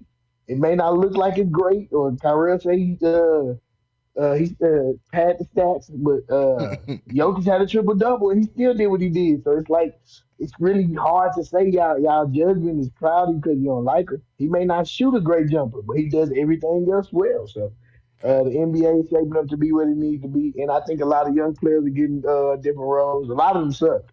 Man. A lot of these young dudes having to step in roles. They're not as good. But especially with the Nuggets, I watched a lot of young dudes play yesterday. They really confused, but they play Christian well. Brown. Jokic, oh my God, terrible. Yeah. So the NBA season shaping up to be what it's supposed to be, and I think my team took another step. I think Chet took another step. And nobody gonna be able to stop Shea. So NBA gonna be cool. Yeah, it's been fun to watch so far, and like you said, man, Kyrie was trying to down that boy Russell Westbrook. First of all, he don't make me now a Russell Westbrook fan because I don't have to defend him every other week. I'm having to defend this guy, and I wasn't even a fan of Russell like that. But I'm not going to sit up here and say the dude is bad. Kyrie in our group message, he said Russell Westbrook wasn't going to have 5 20-point games in the season. He don't had 2 since he said that last week, so I think that bet is out the water now. But bro, y'all not gonna punish me for having the gall to go out and take it's 82 games. Like that's a plus 10,000 bet if I cash on that, man. At least give me credit. I'm talking big stuff, but hey, at least it's big. With Paul. But God. Hey, we're not letting you're not getting points for saying something crazy and then it don't come true and be like, hey, I took a step. I took a step out there. I'm not gonna say. Yeah, but you don't get to make the worst bet ever and then just like, man, I tried it. No, that was a terrible bet, bro. How do you say you not scored 20 points in 5 games and the next 2 games you scored 20 points in a row? Come on, bro. I mean, he got 3 more games to do it in 80. Yeah. Come on, bro. Yeah, Russ still showing he can hoop out there, but like you said, I think the Cleveland Cavaliers is a great point because they're really I wouldn't say the surprise of the season, but them starting off to a 9-0 start, I have them as that team in the East right now that's going to challenge Boston.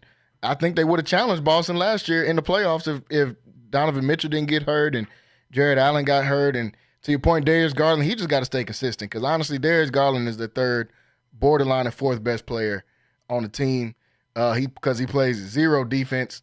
And when he's not shooting the ball, he's kind of just a pointless guy. Well, we saw it in the playoffs last year. He was out there. How does Donovan Mitchell and Jared Allen get hurt and you still getting 15 points? Like, that doesn't make sense. But if he can just be consistent for Cleveland, he's been their biggest weakness. I thought they should have traded him going into the season. They were talking about trading Donovan Mitchell or Darius Garland. I thought it definitely should have been Darius Garland, but I mean, right now they're hooping. So you got to give him credit for doing that. The East is just, I don't know what's going on in the East. There's Boston, there's Cleveland, and everybody else really looks sorry to start the season. I know New York is probably going to get better than what they are right now. They just put this team together. The Pacers are going to win some games because they just play at a high pace. They shoot a lot of shots. But, I mean, the biggest disappointment right now, even though it's early, the worst team in the league is the Milwaukee Bucks. They're 1-6. Milwaukee is 1-6. You got Giannis and Dame out there. This is what happens when you stick Doc Rivers out there. Then you to join him on the bench, you add Darvin Ham. This dude said salute in a huddle. They're supposed to be drawing up a play. He said salute. What are we doing? Now you got both of them on the bench together. Hey man, the Bucks might not even make the play in. This is ridiculous to even say that because Giannis is in his prime. Dame can still get 30. He's getting 30 most nights still. But this roster is so ugly. This roster is just ugly. They did a horrible job of building this team around Giannis and Dame, and everybody's going to say, oh, Giannis and Dame can't play together. Giannis averaging 31 and 12 right now and 6 assists. Dame is averaging 28 and 7 assists. Like, it's not them. This team is constructed terribly. Brook Lopez is still playing basketball and starting and playing 30 minutes for your team. Brook Lopez should be a backup center right now at best. At best. He's playing 30-something minutes. And your next best scorer after Dame and Giannis is Bobby Portis. This team this roster was put together nasty and is honestly affecting Giannis. And this might be what we see take Giannis out of Milwaukee. And couldn't nobody be mad at him if he does leave Milwaukee. No reason you should have Dame Lillard averaging 28 and 7 and you're averaging 31, 12, and 6, and you're losing. You're the worst team in the league right now. I know Chris Middleton is out, but he's part of that nasty roster. They gotta find a way to get younger. The young guys give them no production. Shout out Taurean Prince, he's on this team, and I think that was probably the only good addition they made going into this offseason. But this roster's nasty, man. What do y'all think about the Bucks and how they got and how this team is put together right now? Quay, I'll start with you. The Bucks starting 1-6. Bro, calling them folks roster nasty is crazy. Bro. It's a terrible roster assembled because they didn't get younger. They aren't developing anybody. Like you said, Bobby Portis is the next best thing, and he's still an older player. Brook Lopez gotta go. Like you said, he does need to be on the bench. Y'all didn't who have y'all drafted? Do y'all develop?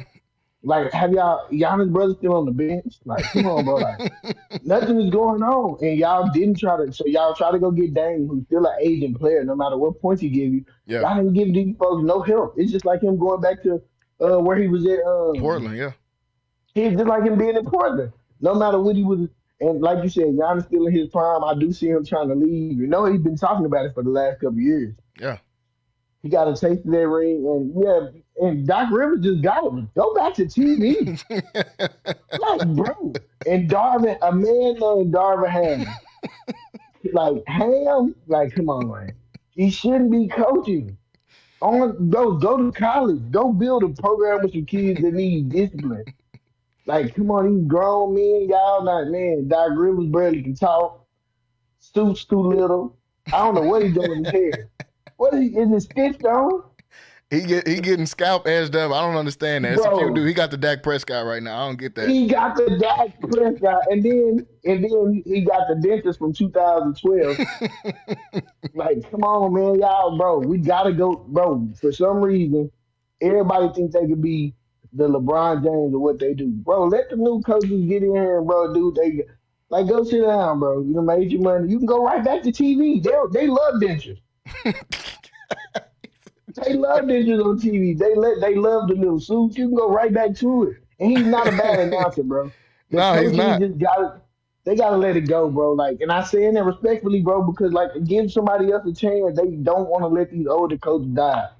Like, yeah, it's cool. Hey, at some point in time, Pop gonna have to give it up.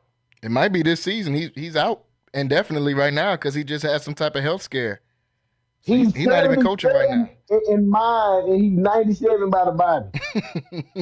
Like, come on, bro. Like, not saying y'all weren't great minds. Like, Doc definitely out of there with the great mind. Yeah, Doc, yeah. Like, he's got so much talent and proved it, bro. Doc can't coach, bro. I'm right with you. I ain't never been sold on Doc Rivers as a coach. You didn't win with the Clippers with Lob City.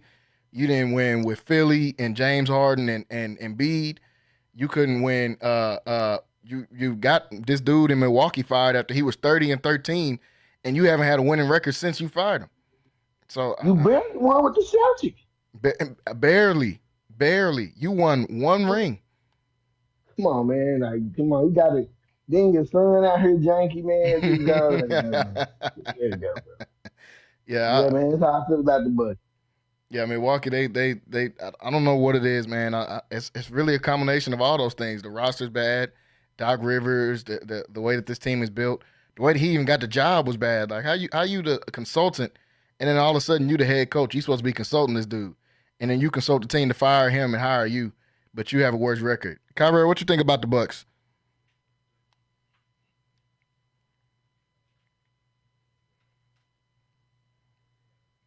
I think he's still muted on there.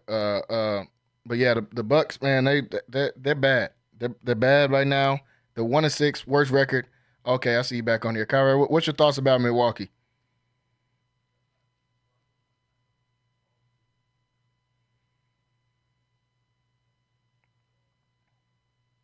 I think your mic's not working. I'm gonna get you to join back in on it. But I told you he got COVID, bro. I don't know what's. We'll give Kyrie a second to work on his mic, but like I said, the Milwaukee Bucks, they're bad. They're honestly the worst story of the league. And then we see the news of Joel Embiid now getting suspended for 3 games because he gets into it with a reporter, pushes the reporter. He's now suspended. He ain't playing no basketball games, the usual for him. He doesn't play basketball, even though he's probably the best player in the league whenever he's playing. But that's when he's playing. And the only other team with the same bad record as the Bucks is the Utah Jazz, who are terrible, and the Philadelphia 76ers, who went and added a Paul George on there, who went and added Paul George, who doesn't play games, and he just played his first games last night and the night before that. Embiid, we don't even know. He don't have a timetable on when he's coming back, and then when he does come back, he's going to have to be suspended for 3 games because he's fighting reporters. I don't know what's going on in Philadelphia either. I think it's time for them to blow that team up, even though they just added a Paul George to it. I didn't see it working because they're not going to play enough games together. So I don't understand what they're going to try to do with this team. You got an aging Embiid who stays hurt. You have an aging Paul George who stays hurt. And Tyrese Maxey is a dog, but he's kind of just stuck out there. You kind of just leave him out there. You can't really build a team around him because Paul George and Embiid are getting so much money. So Philadelphia is in a tough spot as well. Quay, what you think about Philly and the way that they started their season, also 1-6? Mid. I'm tired of these big threes they trying to form, bro. Nobody want to get out with the old, bro. Nobody. Y'all not LeBron, bro. Like, y'all keep getting injured. Joel Embiid talking about he's not gonna play back to back. Like, that's soft, bro. Like you said, when he on the court, he one of the best ever. But like, you're not on the court. You are wasting the team money. These players are getting paid 30, 40, 50 million to not play, Jalen. Like, it's crazy work. Getting Crazy. to a reporter that's 7'2" is crazy. Like, come on, bro. You weigh 400 pounds. Like, go on. Like, come on, bro. Like, I don't know. And Paul George is a great talent, but bro, he does not play. And when he does his thing. But like, he ain't won enough games to keep going out of these teams. Like, he the missing piece to this stuff. Like, they gotta get. He need to go play. He should have went back to the Pacers. I would have felt better. Hey, that would have been nice. No, but you get what I'm saying. Like, Yeah. I could say he came from the Pacers. They drafted him. It would have felt better to watch it like that. But him just going to these teams and he's supposed to be the savior. We watching the Clippers be terrible. We watching all these places he went and left. Like, it's pointless. He's getting paid all his money, not on the court. He's not making these teams better. Like, Tyrese Maxey's definitely on the island, and they treating him like he's going out and producing. He made himself a max player in the production of y'all organization and y'all not giving him the best to make it. And you can't really build around him, but you got to build around him. Trade Joel Embiid. People gonna say that's crazy. But if y'all haven't won anything, this is a 20-year project. No, facts. Like, come on, bro. Like, this is not, bro. I've always thought you spend money to make it. Yeah. Like, it gotta, if the project don't work, it just don't work. And I know Joel Embiid is a talent. It's just like like I was telling somebody, like, I wouldn't be mad at the Cowboys. People would be mad about them trading Micah, but it would help their organization in the long run. Yeah. Not saying Micah is a great talent. He might go somewhere else and go crazy. But in the long run, right now, this Joel Embiid project is a D minus. Yeah. No, that's facts. We watched Kawhi go win the championship on y'all. Hey, that was really their last chance. When they let Jimmy Butler walk for Tobias Harris, that was their last chance. And that's when their window closed, in my opinion. And Embiid has been, like I said, when he's playing, he's one of the best players, if not the best player in the league when he's playing. But, I mean, when is he going to play? You know he's going to miss time. Kyrie, I see you jump back on here. I'll let you comment on this Sixers team and then a little bit on Milwaukee, too. We were talking about Milwaukee a second ago. All right, man. I can stay on the Sixers, man. I was just gonna say Doc Rivers is to blame for all that. He sucks. He's terrible. He's not a real doctor. I don't even know what you. And Quay said his son is Jenkins.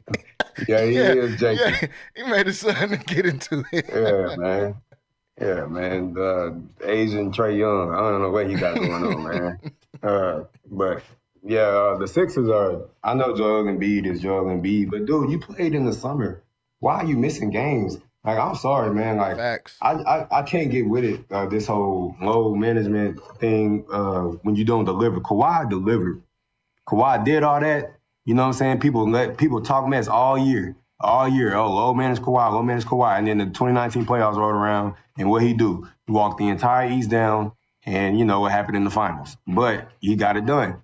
So at the end of the day, man, Embiid don't get that grace that Kawhi got. No, man, you gotta get all this. And I'm mad Quay said I sound like I got COVID, bro. Bro, I'm recovering, man. I'm cool, man. I just lost my voice the other day. But man, Joel Embiid definitely deserves some smoke and some heat, whatever it is. It is, bro, because you didn't dominate the Olympics. You played in the Olympics. You get the season starts and you're missing games. They suspended you from playing. They should make you play. I think they should make them play for real. You know, that'd be more of a punishment. Make him play. Don't suspend him no games. He needs to play all these games, man. I'm mad he gets these he got these MVPs. I do believe, I do respect the fact that he always go at Jokic's head when they play.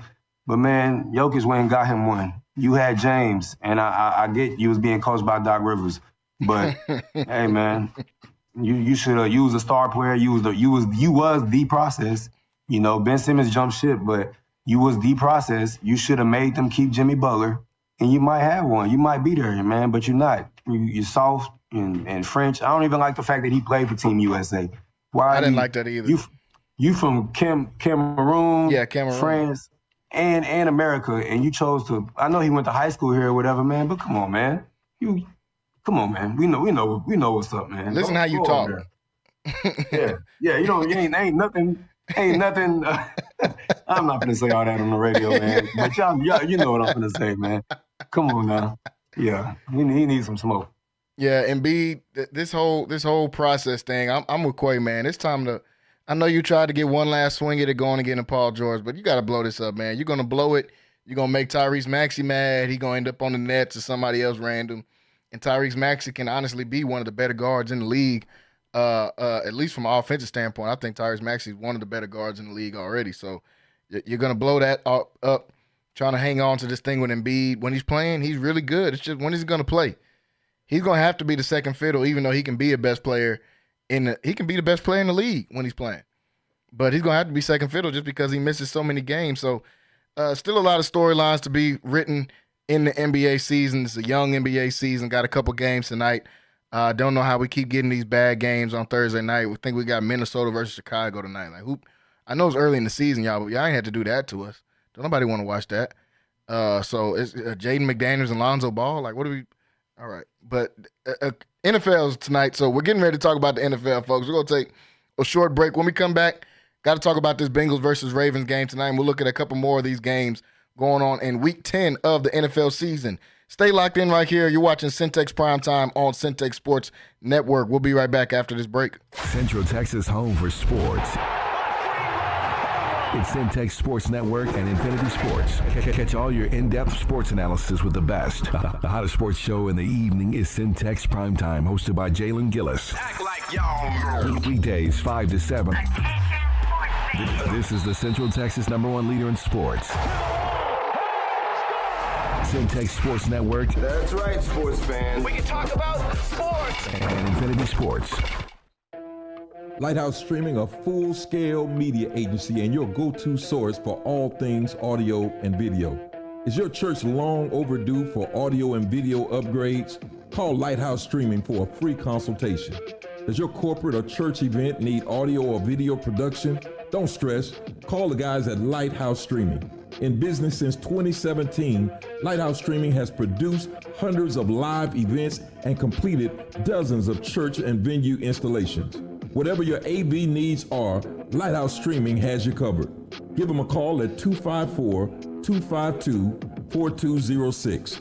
That's 254-252-4206. Or go to lighthousestreaming.com and set up your free consultation. NSJ Event Co., one of the premier event designers in Central Texas and a Centex Sports Network supporter. Voted Waco Awards Event Planner of the Year 2021, NSJ Event Co. is your go-to source for event planning. Whether it's your next baby shower, birthday bash, wedding, or retirement party, NSJ Event Co. will bring out the elegance, class, and style your event deserves. Call NSJ Event Co. at the number on the screen or scan the QR code to schedule a free consultation. NSJ Event Co., where the party lady takes care of all your event needs.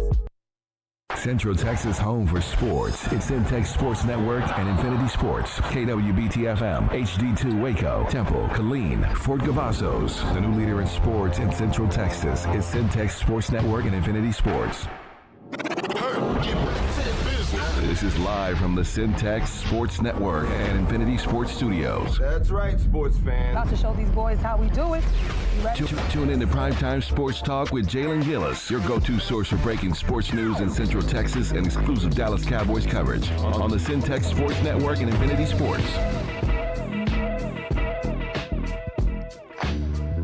What's going on, everybody? Welcome back into Centex Primetime. Home stretch here of the show, about the last 20 minutes here in the show. I want to thank everybody for tuning in with us, not only today, but all week long, as we had a really great show this entire week. Got a chance to have Sid Eigerhart on earlier today with me. Had Rocky Miller and Wayne Walker in studio with me as well on Wednesday. So it's been a fun week up here on Centex Primetime. I want to thank everybody for tuning in with us so far this week. Here in the home stretch of the show and the week, got to talk about this Week 10 coming up in the NFL season. Still got Kyrell and Quay on here with me. We're going to break down some of these games and talk about some of these games coming up in the Week 10 season and Week 10 of the NFL season. And first off, we got to start with the game that's tonight. The Cincinnati Bengals taking on the Baltimore Ravens. I think we're finally going to get a pretty decent game on a Thursday night. They've been pretty trash throughout the whole season. The only good one really was probably Minnesota, but the Atlanta versus Tampa Bay game earlier in the season. But I think we'll get a pretty decent game tonight. Cincinnati going to Baltimore to take on their division rivals in the Baltimore Ravens. Baltimore sitting at 6-3 right now. Cincinnati trying to save their season. Honestly, the AFC has been underwhelming this year. Because Cincinnati's not out of it. They're still right there in the wild card race. Even though they're probably not gonna win the division, but they're right there as a team that can get a wild card if they can put together some wins. And in my opinion, it's got to start with a team like the Ravens tonight. They already beat you once in the season.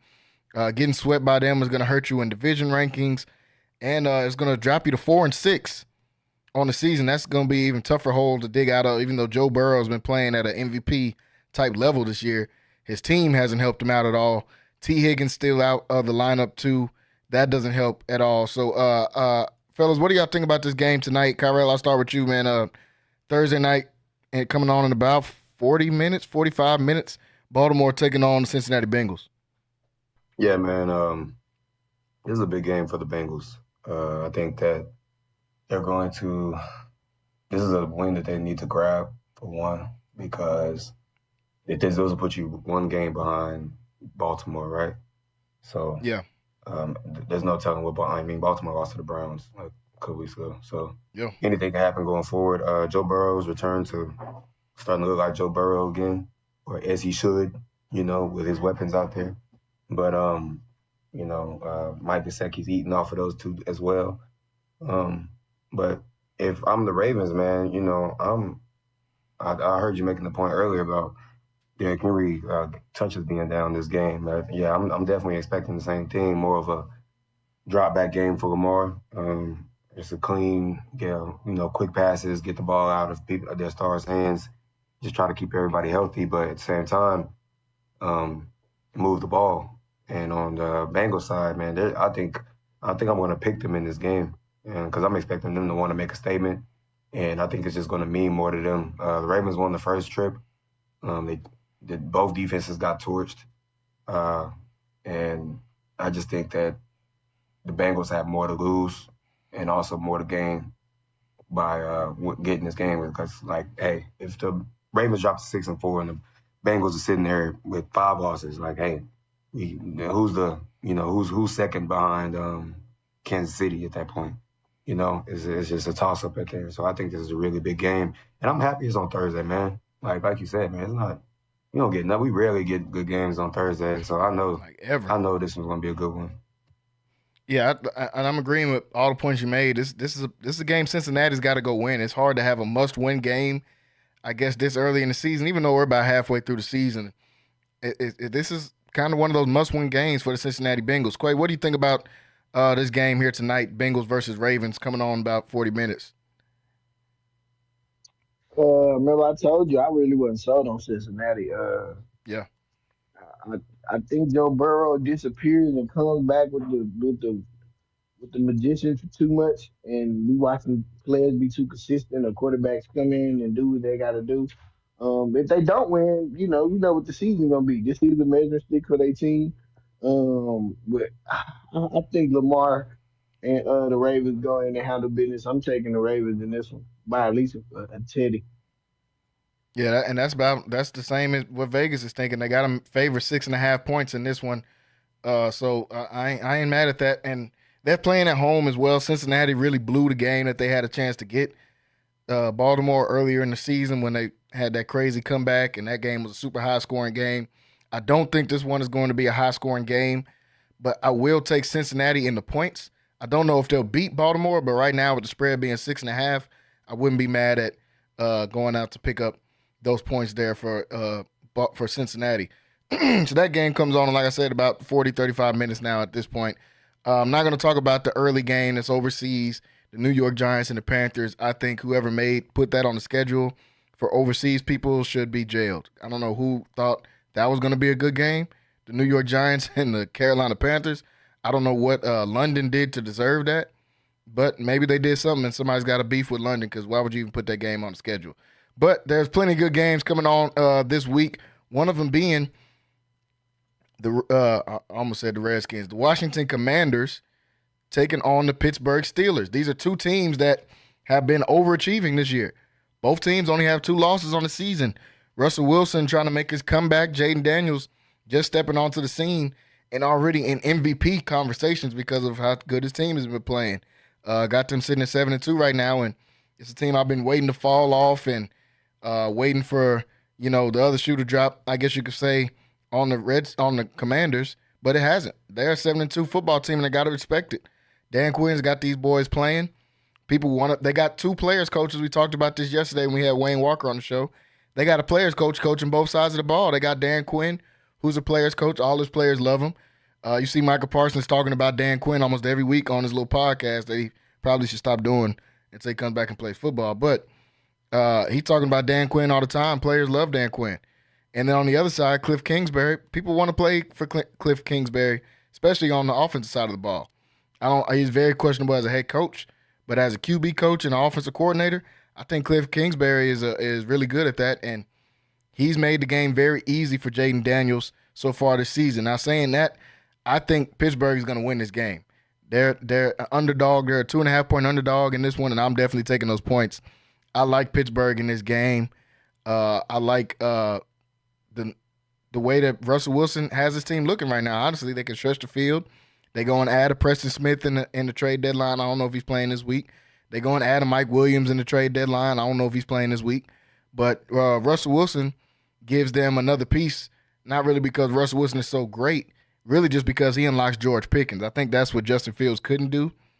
Justin Fields is more of a threat running the ball, but Russell Wilson helps unlock George Pickens, and George Pickens, I think, is one of the more talented young receivers in the league. So I like Pittsburgh in this game. Even though it's at home for the Commanders, I think this is when some of that losing starts to come on for Washington. I like Pittsburgh in this one. Quay, what you think about this one? Pittsburgh versus Washington on Sunday. They're playing in Washington in this game too.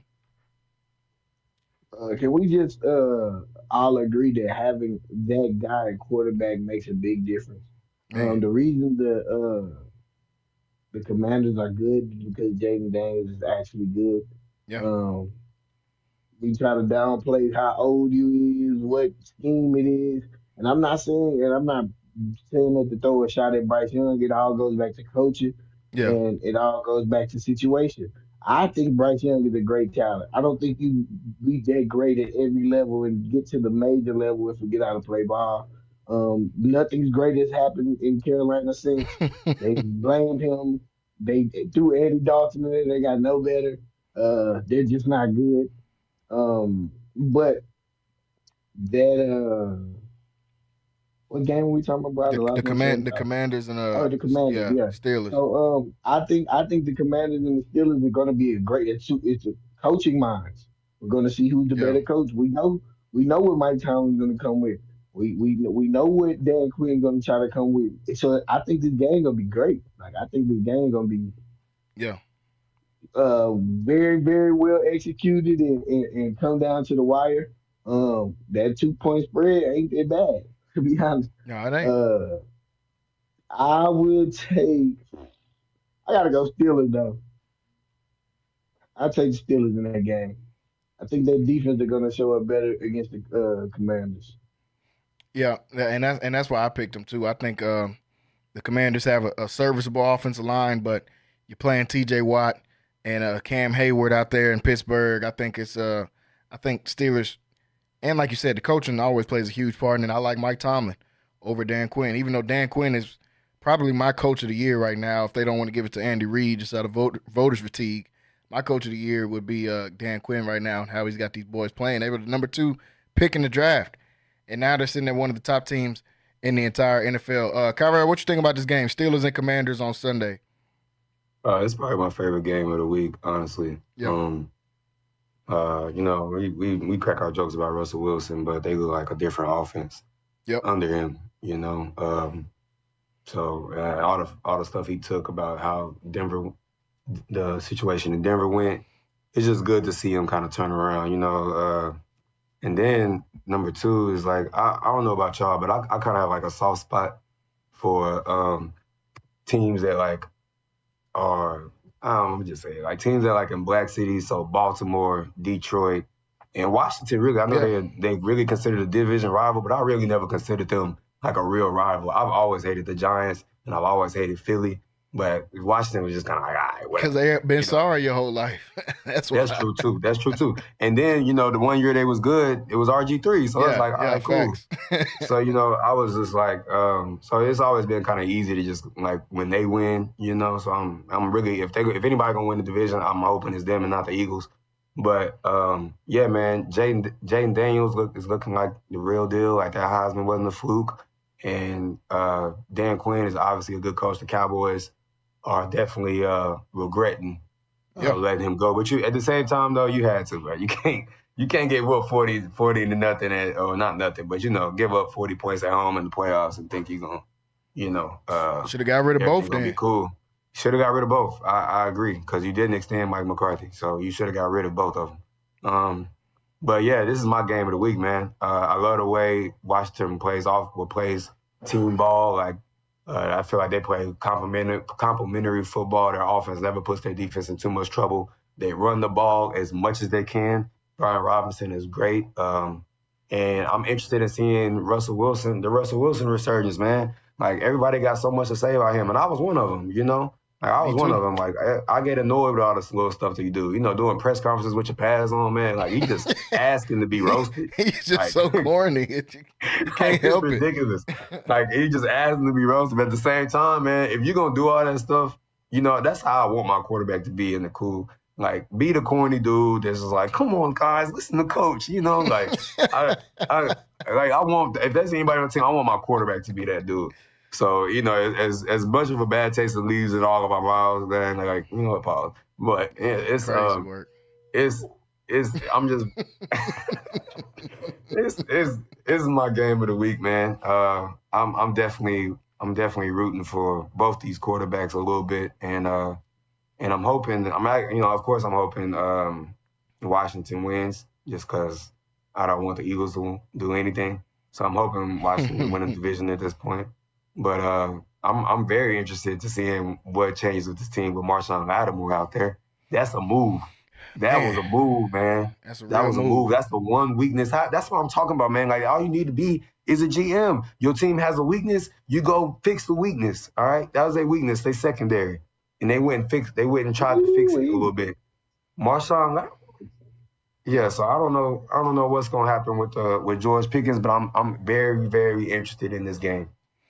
No, I agree with both of y'all. This is a game of the week. This is definitely best game on the slate, in my opinion. Even though my team is playing on Sunday Night Football, with the way their offense is, we'll talk about them in a second. I ain't looking forward to that too much. But yeah, I think this is the game of the week. Pittsburgh and Washington, game of the week. I like Pittsburgh in this one as well, to be able to come out with a win, really just because their defense and what Russell Wilson has brought to this team so far. So while we're talking about the NFC East, got a few minutes left. Let's talk about the other team. Two of them playing each other, so we might as well talk about them. Philadelphia versus Dallas. I know Dak Prescott is out. They're putting him on injury reserve, so he's going to be out a minimum of 4 weeks. CeeDee Lamb is injured, but he's probably going to play in this game. Trayvon Diggs is injured, but he's probably going to play in this game. Philly's coming in banged up in this one, too. Devontae Smith questionable to play in this. A.J. Brown is battling a knee injury as well coming into this game. I got Philly winning this one. I don't have to spend too much time on it. I got Philly winning, even though I think this is one of those fluky games that Cooper Rush comes in and gets the crowd behind him and makes this one a close game, or even potentially pulls off a win, because that's just kind of the weird stuff that happens in the NFC East. But Philly's a 7-point favorite in this game. I got Philly in this one. I think Saquon Barkley will have 170 yards, so I like Philly in this. Kyrell, I'll let you go, man. Philly versus Cowboys, what you think about this game? Oh, yeah, man.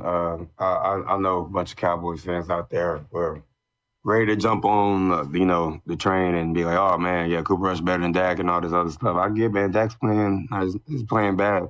But, man, Cooper Rush is Cooper Rush. Exactly. Like, yeah, but the thing is, this is what I'm most concerned about.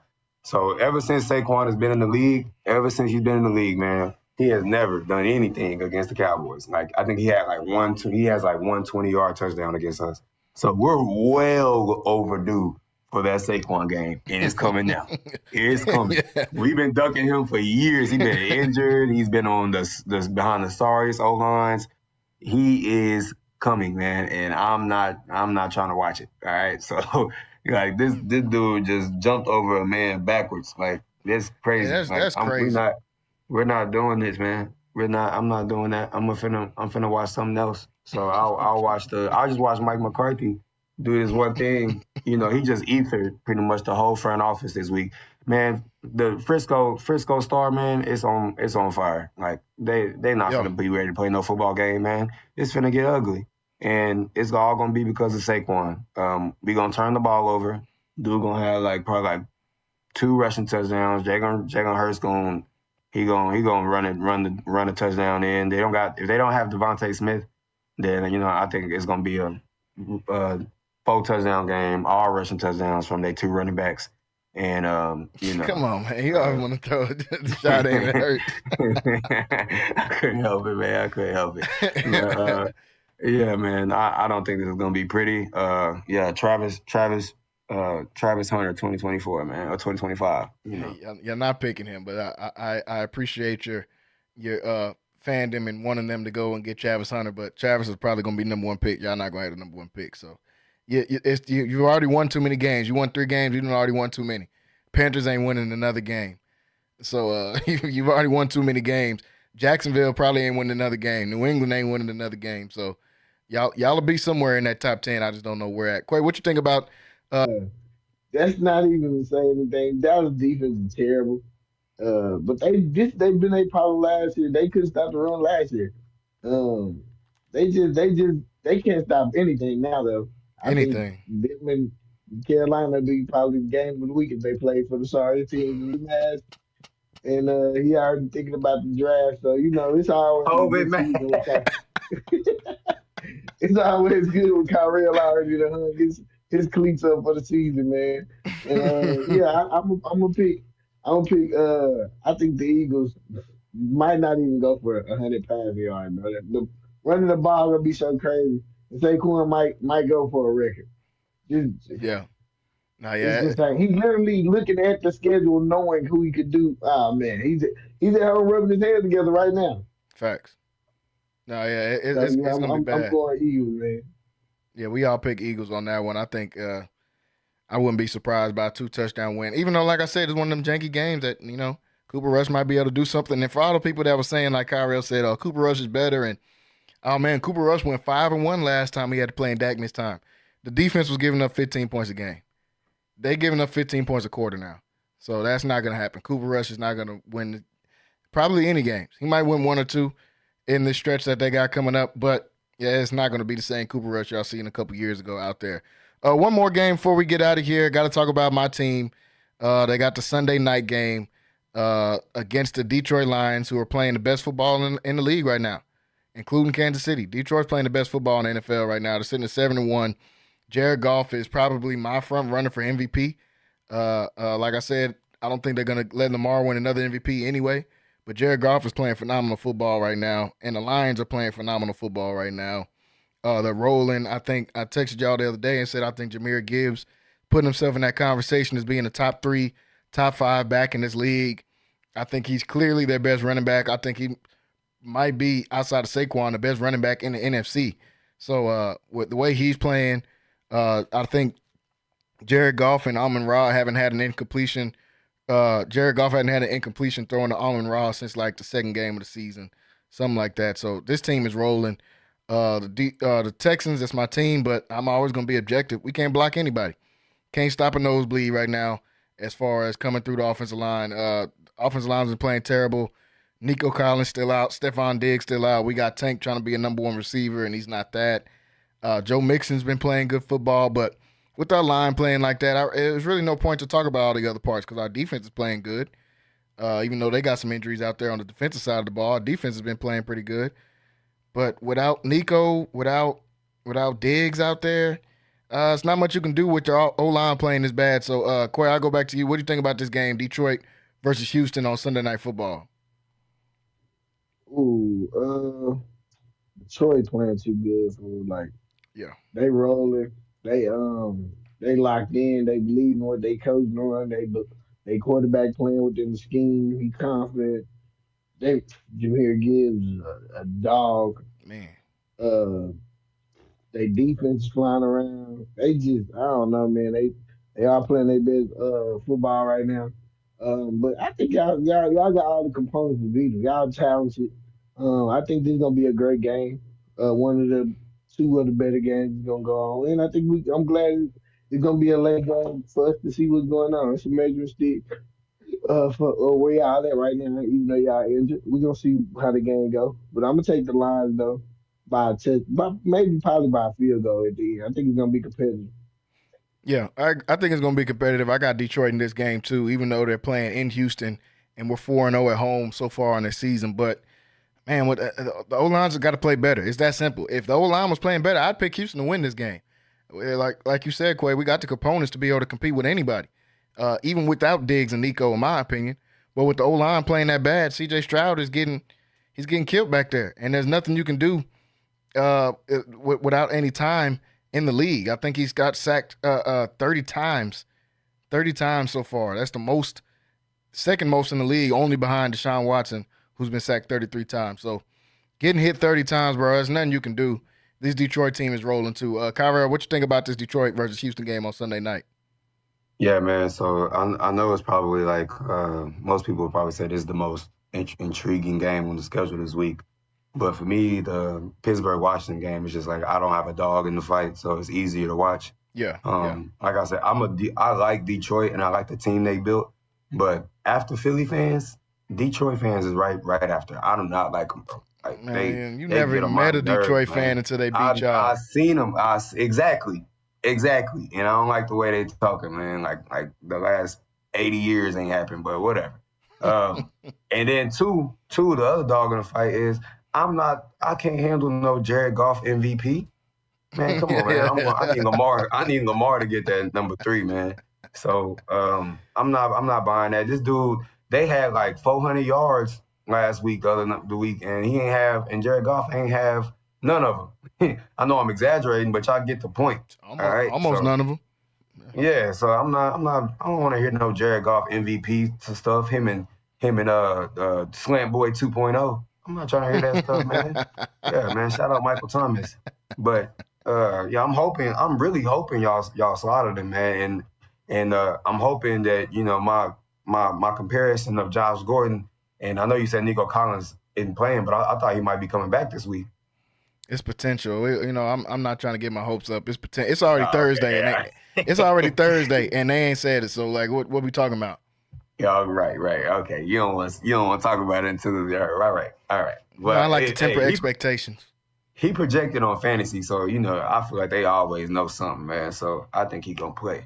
But you know, I'm hoping that he comes out and you know we see the Josh Gordon 2.0. So I'm hoping, man, that y'all are able to bring them back down to earth. I know they just got Darius Smith, and man, all y'all got to do is stop the run. If y'all stop him from running the ball, Jared Goff gonna give you one. He gonna give you one. No, he's not. He going to.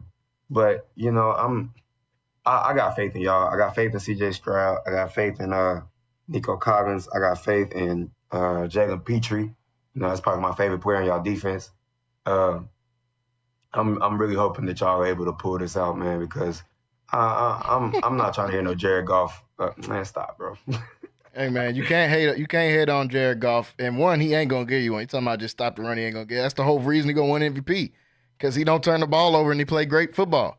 He don't have to throw over 400 yards every other game. He played great football. But I'm hoping you're right. Hope the Texans can come out there and get a win, and I hope Nico can get a win. Folks, we're out of time here today. Want to thank everybody for tuning in with us here today. As always, make sure you guys subscribe to the YouTube. Also, download the app Centex Sports 1. MCC basketball this weekend, La Vega football on Friday. We got a full weekend here at Centex Sports Network. Make sure you guys tap in and lock in with us. We're going to see you guys next week here on Centex Primetime. A lot to talk about after this sports weekend that we have coming up. We will see you guys then. Have a great weekend. Central Texas home for sports. It's Centex Sports Network and Infinity Sports. Catch all your in-depth sports analysis with the best. The hottest sports show in the evening is Centex Primetime, hosted by Jalen Gillis. Act like y'all. Weekdays 5 to 7. This is the Central Texas #1 leader in sports. Centex Sports Network